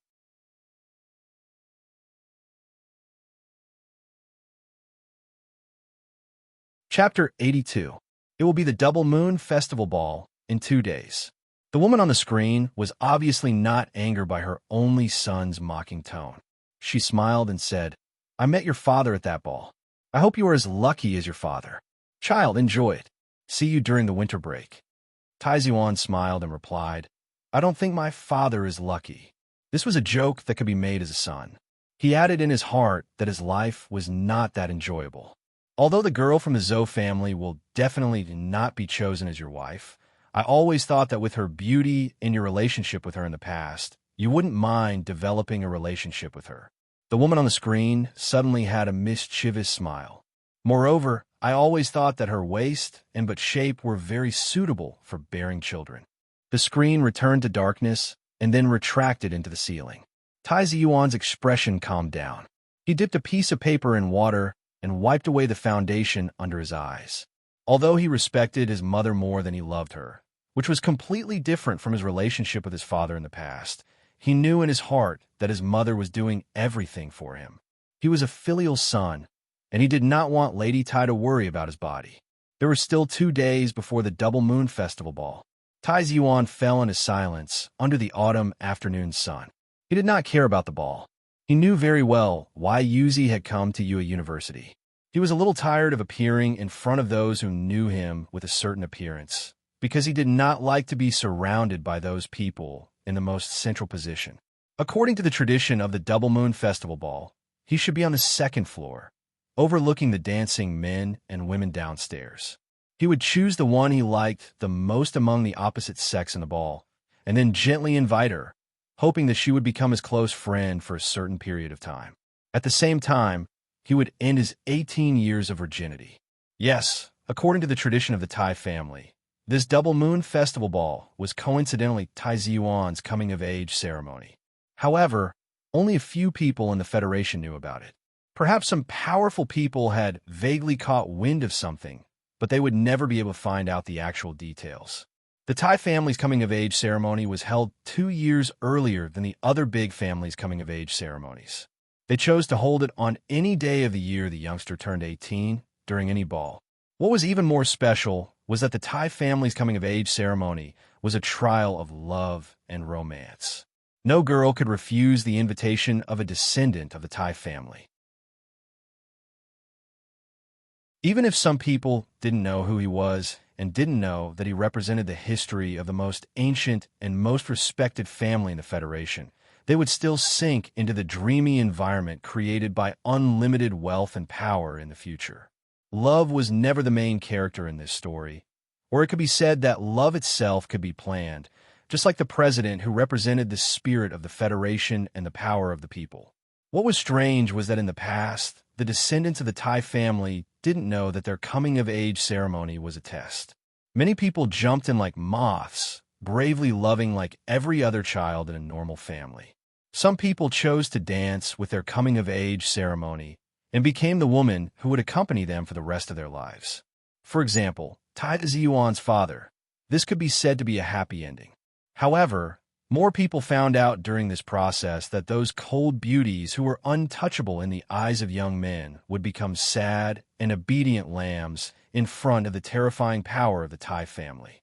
During this process, they realized that the so-called love wasn't as pure and holy as they thought it was. The ancestor of the Tai family set this strange rule to let his male descendants know that love was something that could be bought with money and power.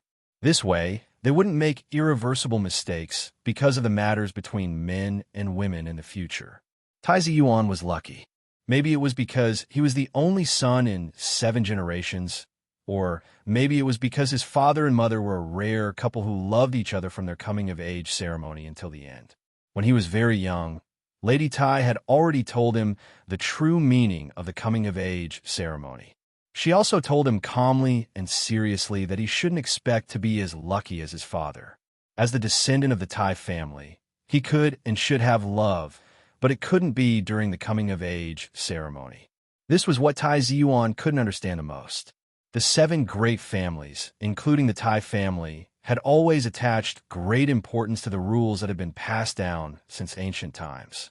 Even though Lady Tai wasn't a stubborn person, and had even told him the true meaning of the coming-of-age ceremony, she still asked him to use the Double Moon Festival as an opportunity to find a female partner for this year's school life.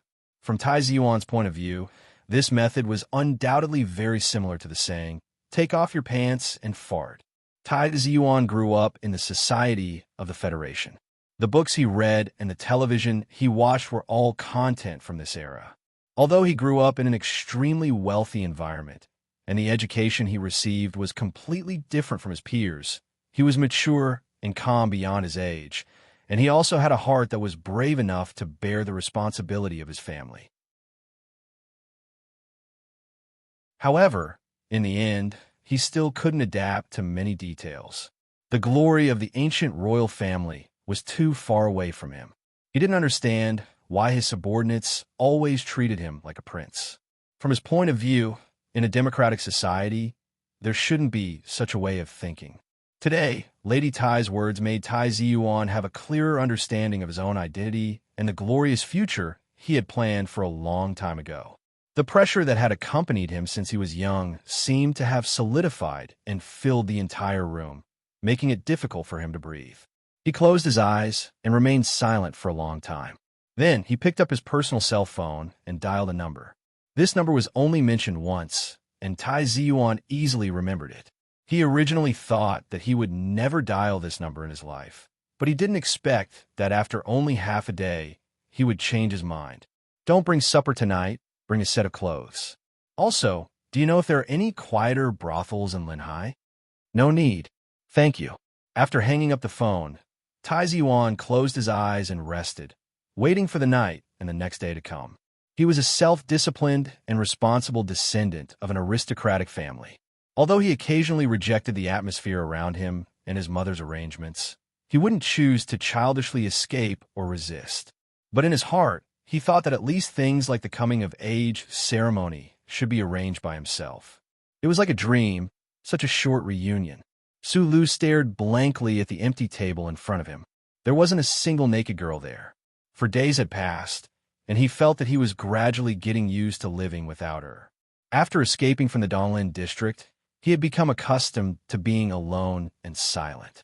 But he still noticed that she wasn't at the table across from him, on the track on the Rose River, and at night. Students passing by would occasionally notice him, who was in a daze at the table by the window. Those who knew about this would cast mocking and disdainful glances at him. In everyone's eyes, a swan might occasionally look for food with a toad in the pond, but it was impossible for her to really marry a toad. The midday autumn sun shone through the window and fell on Suli's body. He, who was in a daze, felt a trace of warmth. Then his phone rang, but the thin screen that popped up didn't show the number or area. He doubtfully answered the call, and then heard the voice that he had been hearing recently. Then, he fell into an indescribable state of shock. Why did he want to find a brothel? Sula knew that there was something wrong with the kid's surnamed Yu's brain, but he didn't want to stay in Yua University and stay under the mocking gazes of those students. After thinking for a while, he agreed and then seriously suggested, "I don't know much about these things, but I have a friend who should know a lot." "Do you want to call him?" "No need?" "Okay then, I'll wait for you in the lounge tonight." "You're welcome. Don't tell me you're planning to run away from home." Sula looked at Tai Ziyuan and asked seriously. He couldn't get used to the fact that a child from a rich family would use the tone of a thesis defense to ask him to help him find a woman. He said, "No matter how much pressure there is at home, your parents are after all looking out for you. Don't mess around." After saying this, Su Lu remembered that Su Li's father had passed away a long time ago, and a trace of apology appeared on his face. However, these few words came from the bottom of his heart. His family members had unfortunately died in that mining accident, and this made Su Lu yearn for that kind of warmth more than anyone else. Tai Ziyuan calmly replied, "Don't you often mock me for being a virgin? I just want to find a woman to test out what's going on. What I find strange is that you actually agreed to my request without even blinking your eyes. I can't help but wonder if you do this kind of thing often." Su Lu smiled bitterly and didn't answer. Thinking back to when he was on Clock Tower Street, he had to go to those sanatoriums every month to pay for his boss's prostitutes. He seemed to have gotten used to this kind of request, so he naturally agreed to it over the phone. Lai Ziyuan glanced at the green military windbreaker he was wearing and tried to put the rain hat on his head. It was only after he confirmed that the surveillance equipment outside of Area H1 couldn't capture his face that he nodded in satisfaction. Then, he frowned slightly and asked, "Where did you get Silin's military uniform?" "I forgot." Su Lu was very used to lying in front of his friends, and he didn't want to talk about things related to Little Watermelon. He didn't want to have anything to do with the high and mighty Zhong family in this life. Looking at Tai Ziyuan, who was tightly wrapped in the windbreaker, he said doubtfully, "Why do I feel like we're preparing to be thieves?" Tai Ziyuan didn't answer him. Instead, he walked directly out of Area H. It was 4 o'clock in the morning, and there was no one in Area H. He and Su Lu talked casually and killed time. They waited until after 6 o'clock in the morning, when other students began to come in. They looked at each other and walked outside.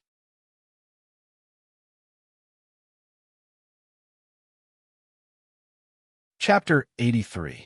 Those diligent students did not know that the two of them came from Area H1. They thought that the two of them had woken up earlier than them, and could not help but show expressions of admiration. Amidst such expressions, Su Lu and Tai Ziyuan, who was wearing a green military windbreaker, quietly left Area H of the library and embarked on a road to find a woman. "Looks like he really is a thief." It had snowed a few days ago, and the weather was a little cold. Su Lu tied his scarf tighter around his neck. Looking at the silent Tai Ziyuan beside him, endless curiosity grew in his heart. He actually dared to come out in disguise? Was this guy's family that strict?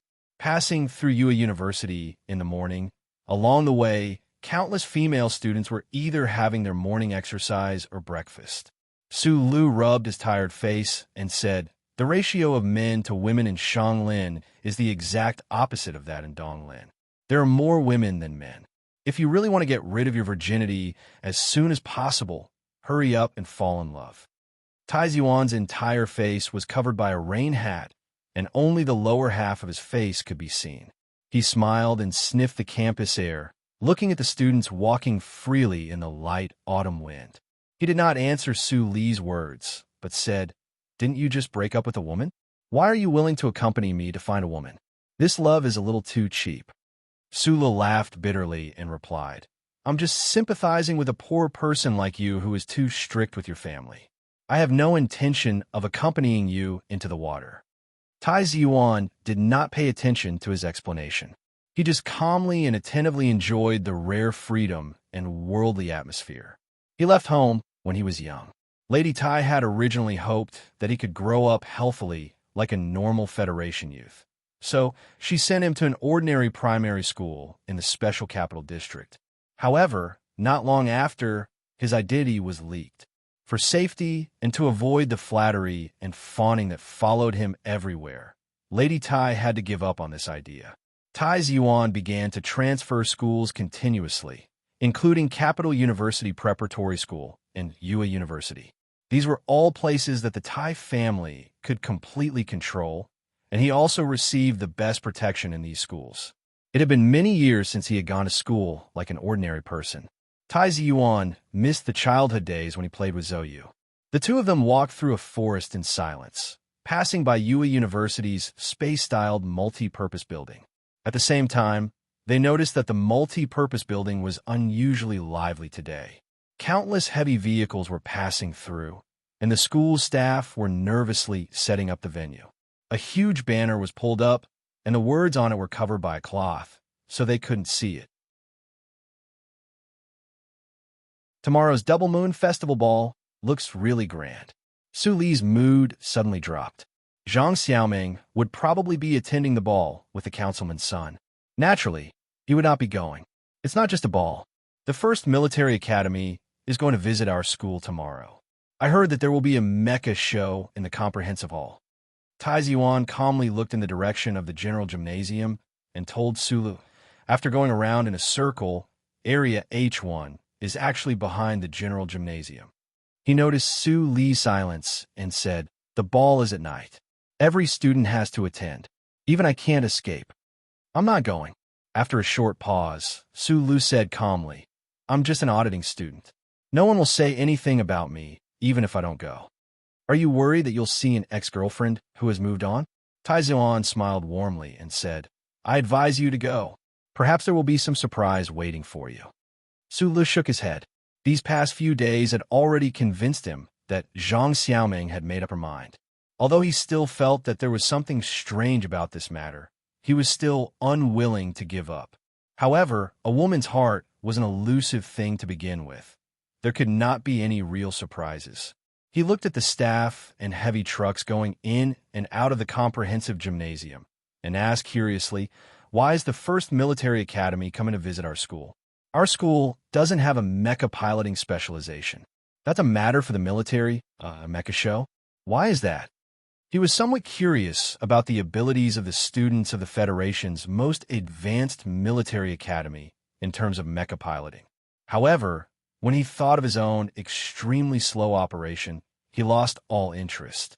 As for his competitive spirit, it was completely gone. Tai Yuan smiled bitterly, thinking to himself that the first military academy had specially come to Pear Blossom University to perform mecha piloting. Naturally, it was to demonstrate to Pear Blossom University and at the same time to prove to the Tai family that if they wanted to learn about mecha piloting, they should still return to the first military academy. Tai Yuan naturally would not explain things to Su Li. He walked past the entrance of the comprehensive gymnasium and headed out of the school. Outside the school, the two of them had a casual breakfast. Tai Yuan was very satisfied with the taste of this small restaurant. He looked at Su Li and said approvingly, "Looks like having you be the tour guide was not a bad choice." "You poor child," Su Li said sympathetically. "Where do you want to go later? I'll treat you. Amusement park or cinema?" Tai Yuan was slightly taken aback. He said seriously, "I just want to find a woman." Su Li scratched his head and said helplessly, "You're really a more persistent person than me. but as far as I know, those places don't open in the morning. While waiting for a taxi by the roadside, Su Lu called Shi Qinghai. He held the phone and asked, "Old Shi, do you know any places that open in the morning?" "Of course, I'm talking about that kind of place." "What kind?" It's a place where you can find a woman." Shi Qinghai was hugging a young woman on the bed. His sleepiness was instantly swept away, and he praised loudly into the phone. "You're enlightened? Looks like the blow of a boyfriend has really enlightened you. How many times have I told you to go with me, but you don't want to go? Don't worry, as long as you have the money, I can find a place that opens for you even if it's Memorial Day. Are you at the back door of Pear Blossom Garden at this time? Wait for me to come and fetch you." The half-naked young woman in his arms suddenly looked at him bitterly. She wondered why this beautiful man was so insensible. Shi Qinghai felt the gaze of the beautiful woman in his arms. He coughed twice and said awkwardly into the phone, "See you then." Su Lu glanced at Tai Ziyuan beside him. He knew that the other party didn't want to see Shi Qinghai. He said awkwardly into the phone, "Just tell me the address. You don't have to accompany me." Shi Qinghai on the other end of the phone was stunned. He thought that Su Lu was shy. After thinking for a while, he said with a smile, "That's fine too. Just write down the address. By the way, I'm going to buy clothes for the Double Moon Festival tomorrow night. I'll buy a set for you while I'm at it. I'll send it to you tomorrow morning." Su Lu wanted to decline and say that he didn't want to go to the ball. Even if he wanted to go, he had already bought the clothes. However, he suddenly remembered that those clothes were bought together with Zhang Xiaoming. His heart suddenly became slightly sour. While he was silent, Shi Qinghai had already hung up the phone. "I didn't expect that I could call the teacher to find the brothel." Tai Ziyuan frowned slightly and shook his head. Brothels were brothels. It was said that they were called brothels in the empire. No matter which era, region, or country, this industry was always so prosperous. Together with politics, they were two industries that would never decline. In the Federation, the prostitution industry had never been legalized.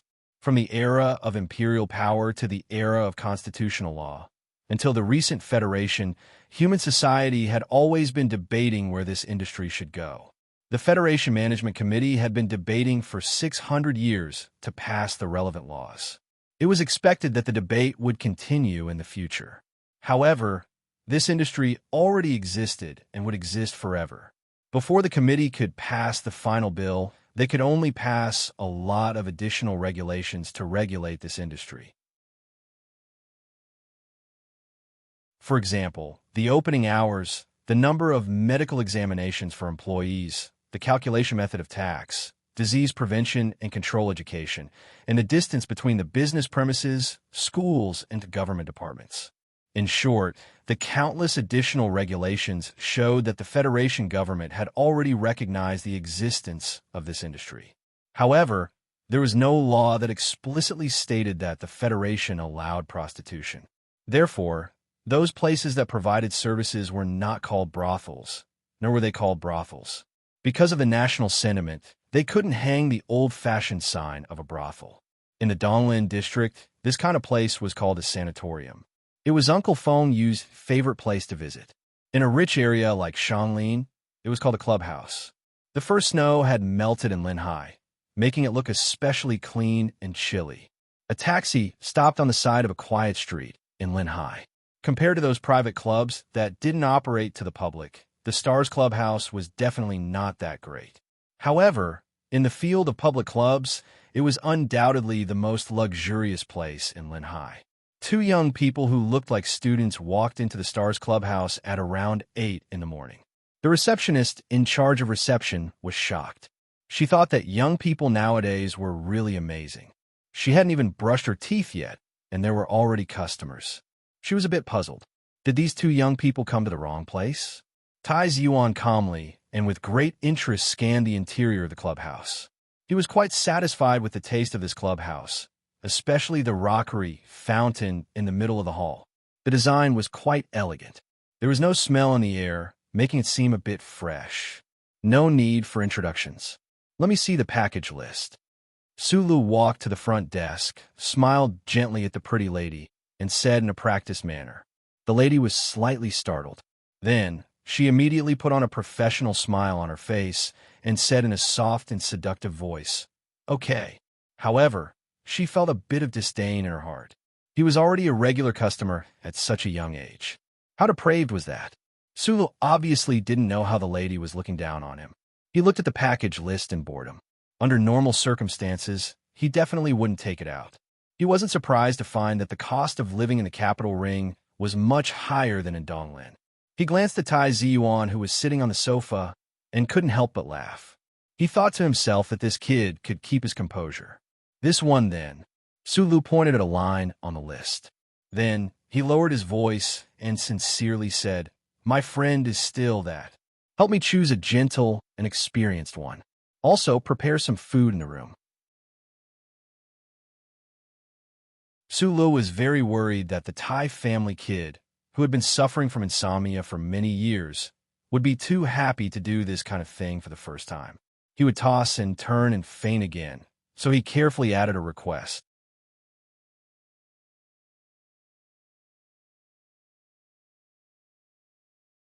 Chapter 84.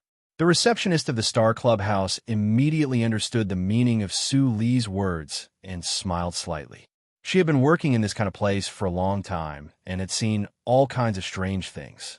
However, it was rare to see a classmate pick the most expensive clubhouse in Lin Hai. Thinking of this, the receptionist immediately sensed that the other party might have some financial strength.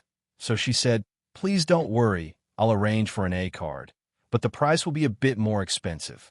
Sulu thought that Tai Ziyuan's family must be very rich, so he naturally wouldn't care about this, so he nodded. The receptionist began to arrange in a low voice into the communicator. Su Li's ears were a bit sharp, so he heard what seemed to be a burst of laughter coming from the other end of the communicator, followed by a burst of suppressed exclamation. "I always thought it was so early and you haven't started work yet." Sulu had lived among the orphans since childhood and was at the bottom of society. He didn't have any contempt for women who worked in the clubhouse. He said to the receptionist with a gentle smile, "I didn't expect there to be an A card." The receptionist saw Su Li's sincere smile and his well-practiced performance, so she felt more and more that this young man was not only depraved but also hypocritical. She covered her mouth and giggled, saying, "The A card usually goes home early, but you're lucky today. The most popular sister in the clubhouse happens to be here, and I heard it's a little boy who volunteered to fight." Su Lul let out an ah sound and scratched his head, thinking to himself, "Can Sun's origin take it?" He suddenly thought of the vicious comments that Nightmare Source had made about him in H1. He chuckled, thinking that it wouldn't be bad to let Nightmare Source break his own record in a while. "What's your arrangement?" asked the receptionist. "I don't need it." Sulu, who had been pretending to be an old Taoist since he walked into the clubhouse, finally showed some embarrassment at this moment. He coughed and said, "Give me a cup of tea. I'll wait for him." "Okay." The receptionist was a bit surprised that he would make such a request, so she respectfully led the two of them to the back garden of the clubhouse. They walked through the wooden road covered with expensive carpets and around two small courtyards dotted with bamboo ponds to reach the real place. A cup of tea had been poured countless times. Su Guang took out his phone and looked at the time. Half an hour had passed, but that kid still hadn't come out. He couldn't help but feel extremely frustrated. At this time, he was sitting in a lounge with only 3 sofas, waiting for Tai Ziyuan to be defeated. However, in such an environment, it was impossible to say that he was not nervous. Therefore, he drank his tea very quickly and had already gone to the bathroom once. Because it was still too early, there were not many guests in the large clubhouse. The 2 students were the only guests. As for the ladies who had been busy all night, they were resting in their own dormitories, so the Star Clubhouse was quiet. After some time, Su Lu finally adapted to this feeling. In the silence, he could no longer resist the tiredness accumulated over the past few nights. He leaned on the sofa and fell into a deep sleep. What woke him up from his sleep was countless sparrows. Those sparrows kept chirping in his ears. It was very annoying. He opened his eyes with great difficulty and waved his hand to drive those sparrows away. Unexpectedly, His hand touched a piece of smooth and greasy skin. Sulu was shocked. Only then did he realize that a dozen girls had entered the lounge at some point in time. These girls were surrounding him and chattering nonstop.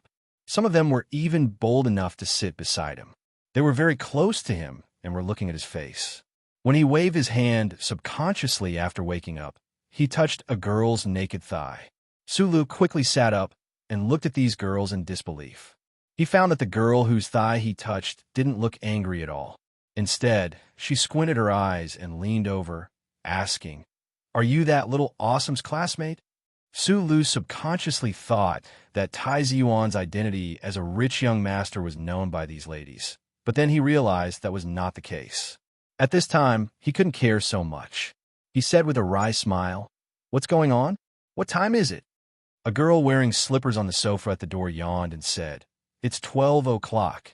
The club basically had no business in the morning." Since Sulu didn't want to wait in the hall, the lady at the front desk arranged for him to go to the lounge with a row of clocks. She thought that the sofa there would be more comfortable. She didn't expect that Sulu would sleep for 3 hours. He slept until it was time for those ladies to go to work. Those ladies had seen all kinds of people in their lives. When they saw a young man on the sofa, they were a little surprised. They surrounded him and pointed at him. The scene at this time couldn't be said to be erotic. The rules of the club were very strict. Those ladies had to go to work so early, but in fact, no customers would come so early. Therefore, they were still wearing comfortable pajamas with no makeup on their faces. Most of them were still wearing slippers on their feet. They looked as comfortable as they could be. However, the haggard smell between their eyebrows exposed their real jobs. Even so, these ladies could still be said to be delicate and beautiful. The pajamas couldn't hide their graceful figures. Sulu glanced at them and felt that his eyes were dazzled. He thought to himself that sure Qinghai was really worthy of being called the divine hand of flowers. The Star Club he pointed to was really full of beauties. He just didn't know how beautiful that A card with Tai Ziyuan would be. Thinking of Tai Ziyuan, Su Li's heart thumped. He thought to himself, "That guy couldn't find me and left first, right?" He said to the lady next to him apologetically, "Excuse me, when did my classmate leave? Call me Sister Lulu." The lady was sitting next to him. She was wearing a short skirt that just wrapped around her hips. One of her feet was on the sofa, and she was painting her toenails while hugging her thighs. Sulu glanced over and happened to see the snow-white thighs and the soft breasts that were pressed against the chest. At this time, the lounge was no longer as quiet as before. The delicate voices of those women rose and fell, and the air in the room was full of the unique scent of women. Mixed with the perfume, it was very charming. In addition, he found that the naked thighs of the lady next to him were the ones he had just touched. He couldn't help but feel that his fingers were a little slippery, and his mind was in a mess. He quickly pretended to look away naturally and asked sincerely in a low voice, "Sister Lulu, when did my classmate leave?" The girl called Lulu raised her head and said with a smile, "Don't worry, your classmate didn't leave you behind. He's still in the room." The girl didn't have any makeup on, but there was a natural charm between her eyebrows. She giggled and hugged Su Li's arm, saying, "That little badass is amazing." He added 2 more hours. "I say, are you just going to wait like this? Why don't you take care of me? Yeah, let's see if you're that amazing." When Sulu looked away, how could he escape the eyes of these girls who had seen countless people? They immediately knew that even if this guy wasn't a virgin, his skin was very thin. The girls surrounded him again, teasing and seducing him as a pastime before work started. Feeling the soft touch of the upper arm, Su Li's heart was very flustered. Seeing and touching were really different. The girls around him all surrounded him, and those white thighs and breasts flashed past his eyes from time to time. Su Li's mouth suddenly felt a little thirsty, but he still remembered the matter with Tai Ziyuan. He thought with some disbelief. He added 2 more hours, and this was more than 3 hours. From morning to noon? That guy just met someone he wouldn't not know how to restrain himself and end up doing it, right? But Sulu really didn't have time to care about Tai Ziyuan at this time. He had to find a way to fool the situation in front of him. He said to the girls around him with a sad face, "I think I'd better go out. You're going to start work soon. You have to dress up and change clothes. It's not convenient for me to be here." He stood up as he spoke, but unexpectedly he was pulled down by the girl named Lulu, who whispered in his ear, "What are you afraid of? Those perverts finish drinking at noon and wait until 2 o'clock. Even if they dare to come out in the afternoon, they have to wait until 3 o'clock. It's still a long time. Little brother, what are you going out for? We're going to change clothes. You could just watch from the side." Su Li's ear was blown by the hot breath, and his heart swayed again. His body was soft, and he couldn't walk anymore. He said with a bitter face, "Spare me." Suddenly, he had an idea. He looked at the girls around him who were trembling with laughter and suggested, "Anyway, you have nothing to do. How about playing poker?" As a result, a wonderful scene appeared in the ladies' lounge of the most exclusive club in Lin Hai. A young male student accompanied the ladies and began to seriously play poker. The girl named Lulu had been half crouching behind Su Lu, giving him advice. But because of the soft shoulder and the fragrance in his ear, Su Lu couldn't keep his usual calm. In less than half an hour, he had lost several games in a row. Fortunately, everyone was playing for fun, so he didn't lose much money. While playing cards and chatting while waiting for Tai Ziyuan, Su Lu suddenly felt that it was quite comfortable to spend the afternoon like this. Through chatting with the ladies, he also indirectly learned some details of the industry. He also knew that Lulu, who was clinging to him behind him, was only 18 years old. She was younger than him. They played cards until 2 o'clock. Gradually, the ladies were called out, but Lulu was still crouching behind Su Lu, shouting and giving orders. From time to time, she secretly pinched Su Li's eye-catching but particularly strong chest. The door opened, and the lady at the front desk poked her head in. Seeing the scene in the lounge, she couldn't help but stick out her tongue. She didn't expect to see such a happy scene. Embarrassed, she interrupted Su Li's thoughts about the game. "Your companion is waiting for you in the hall."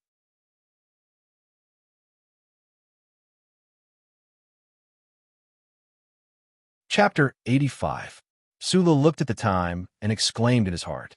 He didn't expect Tai Ziyuan to still be able to stand up. He apologized to the girls around him and walked out.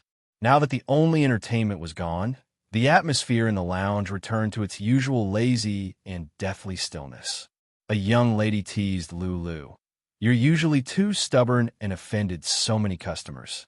It's not easy for you to take a fancy to someone today, but others don't like you." The beautiful Lulu snorted and said, "I like honest students." At this moment, the door opened and an extremely tired girl walked in. She said angrily, "How can students be honest these days? I've never seen a monster with 5 extra seconds in my life." The girl who walked in was about 20 years old. She looked pure, but she couldn't be considered a national beauty. She wasn't even as beautiful as the girls in the lounge, such as the beautiful Lulu. The girl was wearing a black suit with a tight skirt that had just been painted. She looked very much like the female employees of the big companies in Lin Hai. She didn't look like a prostitute at all, but there was a nameplate hanging on her chest that indicated her identity. Especially at this moment, the tiredness and faint lust between her eyebrows from time to time revealed what she had done earlier. When this girl walked in, the girls in the lounge all showed sincere smiles. This was because she was an A-level member of the clubhouse, but she never gave these ordinary girls a hard time like the other A-level members. Instead, she would come to the lounge from time to time to chat with them. Lulu jumped up from the sofa and held the girl's arm. She asked excitedly, "Sister Bai Chi, you're back? Oh my God, it's been almost 6 hours. Can that virgin still walk?" Bai Chi was very famous in the Star Club house. It wasn't because of her looks, but because of her gentleness and understanding, especially her ability in those aspects. However, when she heard Lulu's question today, a rare trace of shyness appeared on her face. At this moment, the girls in the lounge realized that Bai Chi couldn't walk anymore. Everyone couldn't help but turn pale with fright. They all thought to themselves, could that virgin be a pervert and hurt Bai Chi? However, they immediately noticed the shyness and lust in Bai Chi's eyes, and they were extremely shocked. Lulu helped her sit on the sofa in disbelief and hurriedly asked, "Are you tempted?" Of course, Bai Chi refused to admit it, but she had to admit the thin and weak 17 or 18-year-old male student she received on a whim today, other than the initial awkwardness, had shown such sincere gentleness and unbelievable skills in the end. At certain moments, she wondered if she was going to fall into his gentle embrace and never wake up again. How is that possible? Bai Chi forced a smile. She wanted to erase all her feelings from the past few hours. She said, "That boy is so tender. He didn't dare to do anything once he entered. He made me dance for 2 hours in a row. I almost died from exhaustion. You've been dancing for 2 hours. What are you going to do in the next few hours?" Lulu mercilessly exposed her lie. She said with a smile, "Is there really such a powerful person who can make you fall for him?" Bai Chi's heart was slightly flustered. She raised her finger and used pride to hide the shyness and lust between her brows. She said, "I don't know whose child he is, but he was too generous. In the end, he gave me a ring. Of course, I have to remember his kindness. Don't tell me it's fake.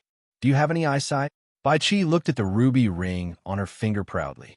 Although the design was a little old, this ruby was definitely worth a lot of money. If she wasn't wrong, it was worth at least hundreds of thousands. Although she was an A-grade member of the clubhouse, she had never received such an expensive gift or tip. Girls like to be pretty and loved money more. That boy was so gentle and generous. It was normal for Bai Chi to be infatuated with him for a moment. However, she didn't have enough eyesight to notice that this extremely old ruby ring was actually far more expensive than she had imagined. So what? Bai Chi's smile suddenly became slightly bitter. He'll probably do it a few more times. After we get tired of it, our lives will still be the same as before. The atmosphere in the lounge was slightly gloomy, but Lulu's smile didn't change. We rely on this to make money anyway. What's there to be depressed about? How can there be any good men in this world? It's either the kind of young master you met today, or the wooden man I met today. These are all considered good. Anyway, when I save enough money, I'll naturally stop doing this. The topic returned to the most familiar life plan. Perhaps soon, they would forget about the strange pair of students who came to visit prostitutes early in the morning. The door of the room was opened again, revealing the slightly nervous face of the receptionist. "Chi-Chi, the clock that Boss Zhao just set for you has been occupied by that student. He's very angry now. Do you want to avoid him first? I'm doing things according to the rules. How can he make things difficult for me?" Bai Chi didn't do anything wrong, so she wasn't afraid of the nightclub boss from Lin Hai. However, she immediately thought of the student who kept increasing the clock and asked nervously, Are the guests okay?" "I don't know. Boss Zhao won't cause trouble in the club, but it seems that he sent people to stop those 2 students. Out of the 6 hours, you must have spent 5.5 hours talking about life and ideals with her." In the bleak autumn wind, Su Lu and Tai Ziwan walked on the quiet streets of Linhai City. Su Lu looked ahead and judged with some reluctance. Tai Ziwan smiled. The young man's face was slightly tired after understanding and revelry. He said softly, "We danced for 2 hours."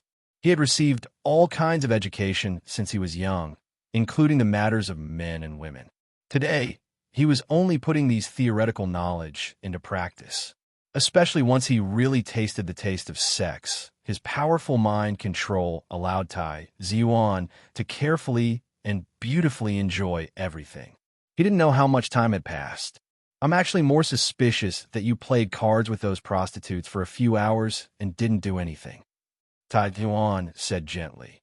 "If this is true, then I can only suspect that you really have a big problem in that aspect." What Sulu couldn't get used to the most was that Tai Ziwan could always speak to him in an exceptionally mature and steady tone, even if his words were very vicious. He scratched his head and said, "We agreed that I would only accompany you. Aren't you tempted?" Of course, a little, but you know I have a girlfriend. If I were single and you were willing to treat me, I would naturally be happy to do something. I remember that you seem to have fallen out of love." "Fallen out of love? I haven't confirmed it yet." One honest person on the outside, but a hypocrite on the inside.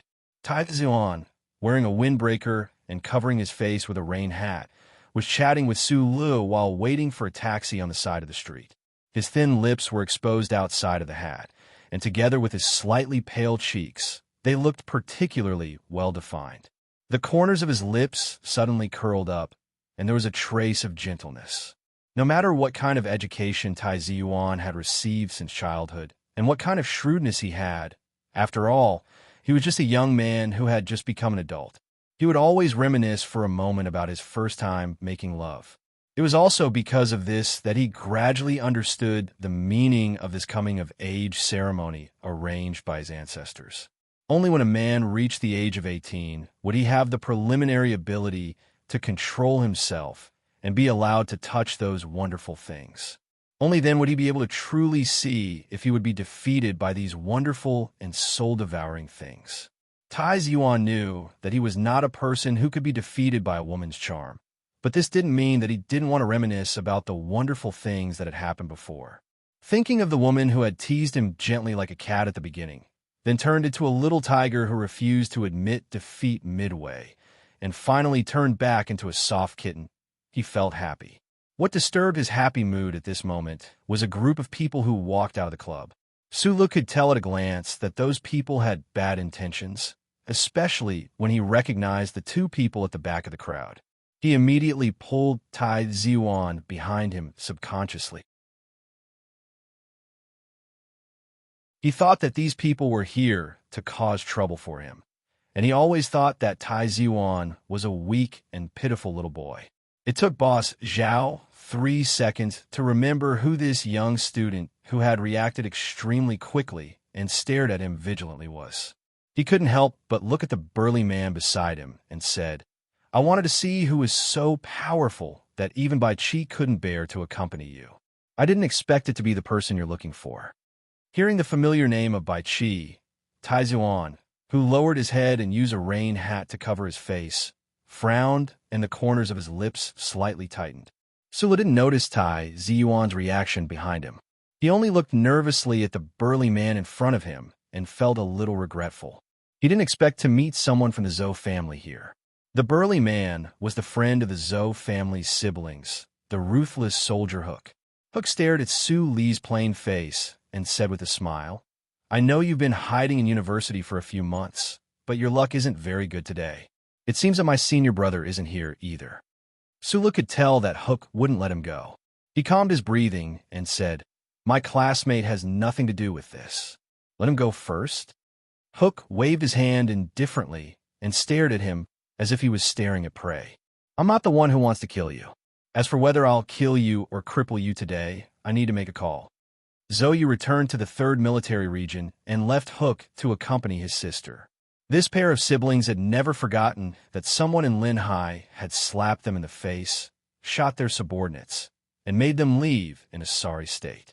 For such a person, such a deep humiliation could never be washed away without blood. After a while, Hook put down the phone in his hand and said, "You're in luck. Yuzi said that something big has happened in Linhai recently, so you don't have to die. You only need to break one of your legs." The one in the middle. His tone was very calm, but it was this kind of calmness that made one's heart turn cold. Sula narrowed his eyes slightly and stared at Hook's hand. Then, he helplessly realized that Hook was indeed carrying a gun at his waist.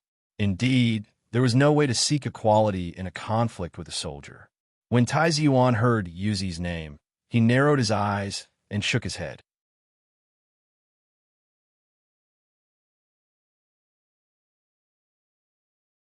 Chapter 86. Sula knew that the other party was waiting for him to retaliate. No one would be willing to become a eunuch at such a young age. Seeing the military firearms that the other party deliberately showed him, his heart was filled with anger. What was wrong with this world? Why did these powerful people dare to treat the laws of the Federation like a bubble? What happened to the first charter that pervaded the entire Federation? Were these people not afraid of being caught? At this moment, the angry and helpless Su Lu finally remembered something that Uncle Feng Yu once said. The first charter was ultimately still in effect within the framework of human society. These powerful people oppressed ordinary people, but the police would never file a case or investigate. Even if the first charter could accurately determine who was involved in these matters, what could they do? The central computer could only work passively forever. This was something that the first charter had long since stipulated. The atmosphere in the field was somewhat oppressive and tense. Hook narrowed his eyes as he looked at Sulu. He knew that this extremely ordinary-looking kid had powerful close combat abilities, so his hand was already on the handle of the gun at his waist. If the other party really dared to resist, then he would have no choice but to shoot. With the Zhou family's current status in the Federation, it would not be difficult for them to suppress this matter. Today, the Federation Investigation Bureau was not involved in this matter either. At this critical moment, Tai Ziwan, who was wearing a windbreaker, naturally took 2 steps back, leaving Sulu alone in front of the crowd that was eyeing him covetously. Hook did not intend to make things difficult for that guy. He was not a person who liked to be jealous. If Mr. Zhao had not insisted on chasing after him to please him, then perhaps he would not have encountered Sulu and Tai Ziwan at all. For people of the Zhou family's status, although they were tyrannical and despicable, this kind of tyranny still followed the rules. They just did not want to let Sulu and Shi Qinghai off the hook. As long as the others did not get involved, they naturally would not pay attention to them. However, in that instant, Hook suddenly felt that the young man in the windbreaker was a little strange. That windbreaker was strangely flipped over, and the corner that was blown up by the wind looked a little familiar. It looked a little like the uniform of the 4th Military Region. Hook smelled something uncomfortable and did not want to waste any more time. He took out the military pistol on his waist and said to Sulu, "I'll help you." A black car drove over from afar. It drove like a ghost in the autumn wind, crushing countless yellow leaves on the ground without making any sound. The people who were confronting each other on the side of the street were all focused on each other and did not notice this at all. In Suli's eyes, there was only the gun in the person's hand. He narrowed his eyes very much and saw the process of the person pulling out the gun from his waist to lifting it up. He did not miss any minute movements. He pulled back his right hand and was prepared to protect Tai Ziwan behind him, but he did not expect to grab anything. He could not help but laugh and think to himself, this kid is too unloyal. Sulu was able to be so relaxed in this tense moment because he suddenly felt that he was very stupid. Since this society was already unfair, why should he be angry over this kind of injustice? Just like those idealists who worked hard in S2, when injustice came in front of them, other than crushing it, what else could they do? Sulu stared at Hook's hand that was holding the gun. His eyes narrowed into slits. The bottom half of his feet had already left the pavement, and his legs under his pants started to tremble slightly. That familiar warmth started to spread throughout his body. He did not know why, but in his heart, he had boundless confidence that he could knock down the person, even if the person was holding a gun. Hook's hand that was holding the gun was slightly raised, at a 45-degree angle to the ground. This was the best angle for muscles to exert force. Suli's narrowed eyes flashed. He twisted his body, the tips of his shoes grabbing onto the hard ground, and turned into a wild bull in the autumn wind. With the fastest speed, he silently and terrifyingly charged over. A distance of 3 meters seemed very far, but under Suli's charge, it was only a blink of an eye. Hook was an expert in the military. When Sulu started to move, he also moved. His right hand that was holding the gun was indeed as Sulu had predicted. He could not quickly adjust the angle, but he was still able to valiantly raise the gun a little and aim it at Suli's abdomen. At this time, Sulu had already rushed in front of him with a strong wind, and his finger was ready to pull the trigger. At such a close distance, no one could avoid this shot. Suli's quick-thinking brain also came to the same conclusion. He knew that he had underestimated the reaction speed of a professional soldier. Even such a sudden attack did not have the effect of catching him off guard. He did not know if he would die if he was shot in the abdomen, but that strong sense of danger caused his face to instantly turn pale. All the strength in his body was concentrated in his arms. His left hand was prepared to grab Hook's right wrist, and then he would use the strength of his waist and abdomen to break the cartilage in his opponent's throat with his right fist. Under such circumstances, Sulu could no longer care about his own secrets. Killing someone was a crime. The middle finger of his right fist had already protruded, and the knuckles were white with a hint of red, looking very much like a peanut. The gunshot did not sound, and Sulu did not succeed in grabbing Hook's wrist. This was because in the quiet afternoon in Lin Hai, a clear sound like a bird's whistle rang out. In an instant, Hook's hand that was holding the gun turned into a pile of flesh and blood. Sulu rushed in front of him, but he did not manage to grab anything. He could not use the strength to twist his body. The direction of his right fist was slightly lower, but did not slow down in the slightest as it ruthlessly struck Hook's chest. There was a very short period of shock and silence. Suli's punch landed on Hook. He did not have time to think about what had just happened. He turned around and ran. He grabbed Tai Ziyuan's windbreaker and ran to the side of the street. He happened to see the black car that had silently stopped there like a ghost.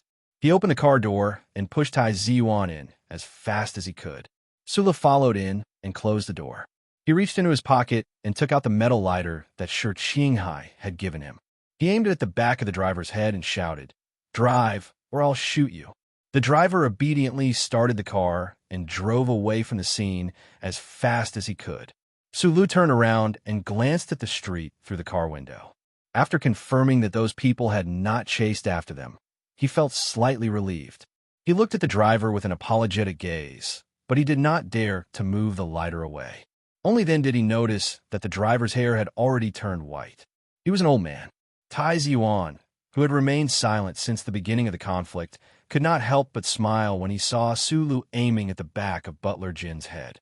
He admired his friend's quick wit and courage. The autumn wind was still blowing by the side of the street, blowing the withered yellow leaves on the ground. However, it did not blow away the ghastly, severed hand on the ground. Hook stared blankly at the severed hand on the ground. He was so strong that he did not fall to the ground. Instead, he subconsciously judged that the shooter was a sniper and one of the most powerful soldiers. It was only now that he realized that he might have run into someone he couldn't afford to offend today. However, he was still thinking about Silin and didn't consider the true identity of the silent young man behind Sulu at all. Everyone was shocked. Mr. Zhao and the other local big shots of Lin Hai looked at the broken hand on the ground in horror. They couldn't say anything for a long time. It's not that they haven't seen guns before, but they've never seen such a scene. It was only then that Hook felt a sharp pain in his chest. He remembered that he had been punched by that brat named Sulu. Then, the pain started to spread. Even with his strong willpower, he could not bear it. It was even more terrifying than the pain coming from his severed hand. This pain was tearing pain. It was like a spider web had started to spread from his chest. He did not know how many bones had started to crack and were about to break. Hook's vision went black. He fainted on the ground with a loud thud. Then, 7 black cars came over and surrounded the group of people. Mr. Zhao looked at the license plates of these cars in shock. He had completely lost all courage to resist. The black cars turned a corner. Sulu could no longer see what was happening in front of the Stars clubhouse through the rear window. He also did not see that shocking scene. At this time, he had calmed down and easily determined that before he threw that punch, someone had already shot Hook's hand that was holding the gun. Unless his mind could hurt people, there was no other explanation. "It was my bodyguard," Tai Ziyuan said calmly without waiting for him to ask. What he said was true. Sneaking out of the small villa to visit prostitutes was not a glorious thing for the heir of the Tai family. He just needed to avoid Butler Jin's nagging and report to his mother, as well as the 12 special task force agents sent by the president. He was not someone who did not know his limits. Not long after entering the clubhouse, he had already informed Butler Jin that the person who fired the gun and the 7 cars that appeared later were all the Tai family's personal bodyguards. Tai Ziyuan looked quietly at Butler Jin, who was silent in the driver's seat. Suddenly, a smile appeared on his lips. His mother had always said that the family would not specially send people to protect him. Today, it seemed that it was just an excuse. "Your family's bodyguards?" Su Lu repeated subconsciously. He realized that he seemed to have underestimated this kid's family background. In a society like the Federation, where guns were strictly controlled, except for the Zhou family siblings, who were children of the military, not many people could hire bodyguards who dared to shoot on the streets. To be more precise, the security companies in the Federation that could get the gun licenses were all backed by the government. They were not something that could be hired by just anyone with money. I thought you wouldn't care about my family. Tai Ziyuan smiled and said, I'll explain to you later. Please take the lighter down first. The driver is Uncle Gene, my personal butler. Butler Gene, who was in the driver's seat, smiled and did not greet Su Lu. Su Li's hand stiffly put away the lighter. He turned around and looked at Tai Ziyuan in surprise, as if trying to figure out the identity of this weak, rich kid. You're tuning into the Warrior Lore YouTube channel. Don't forget to subscribe and join us on this journey to catch the most captivating stories.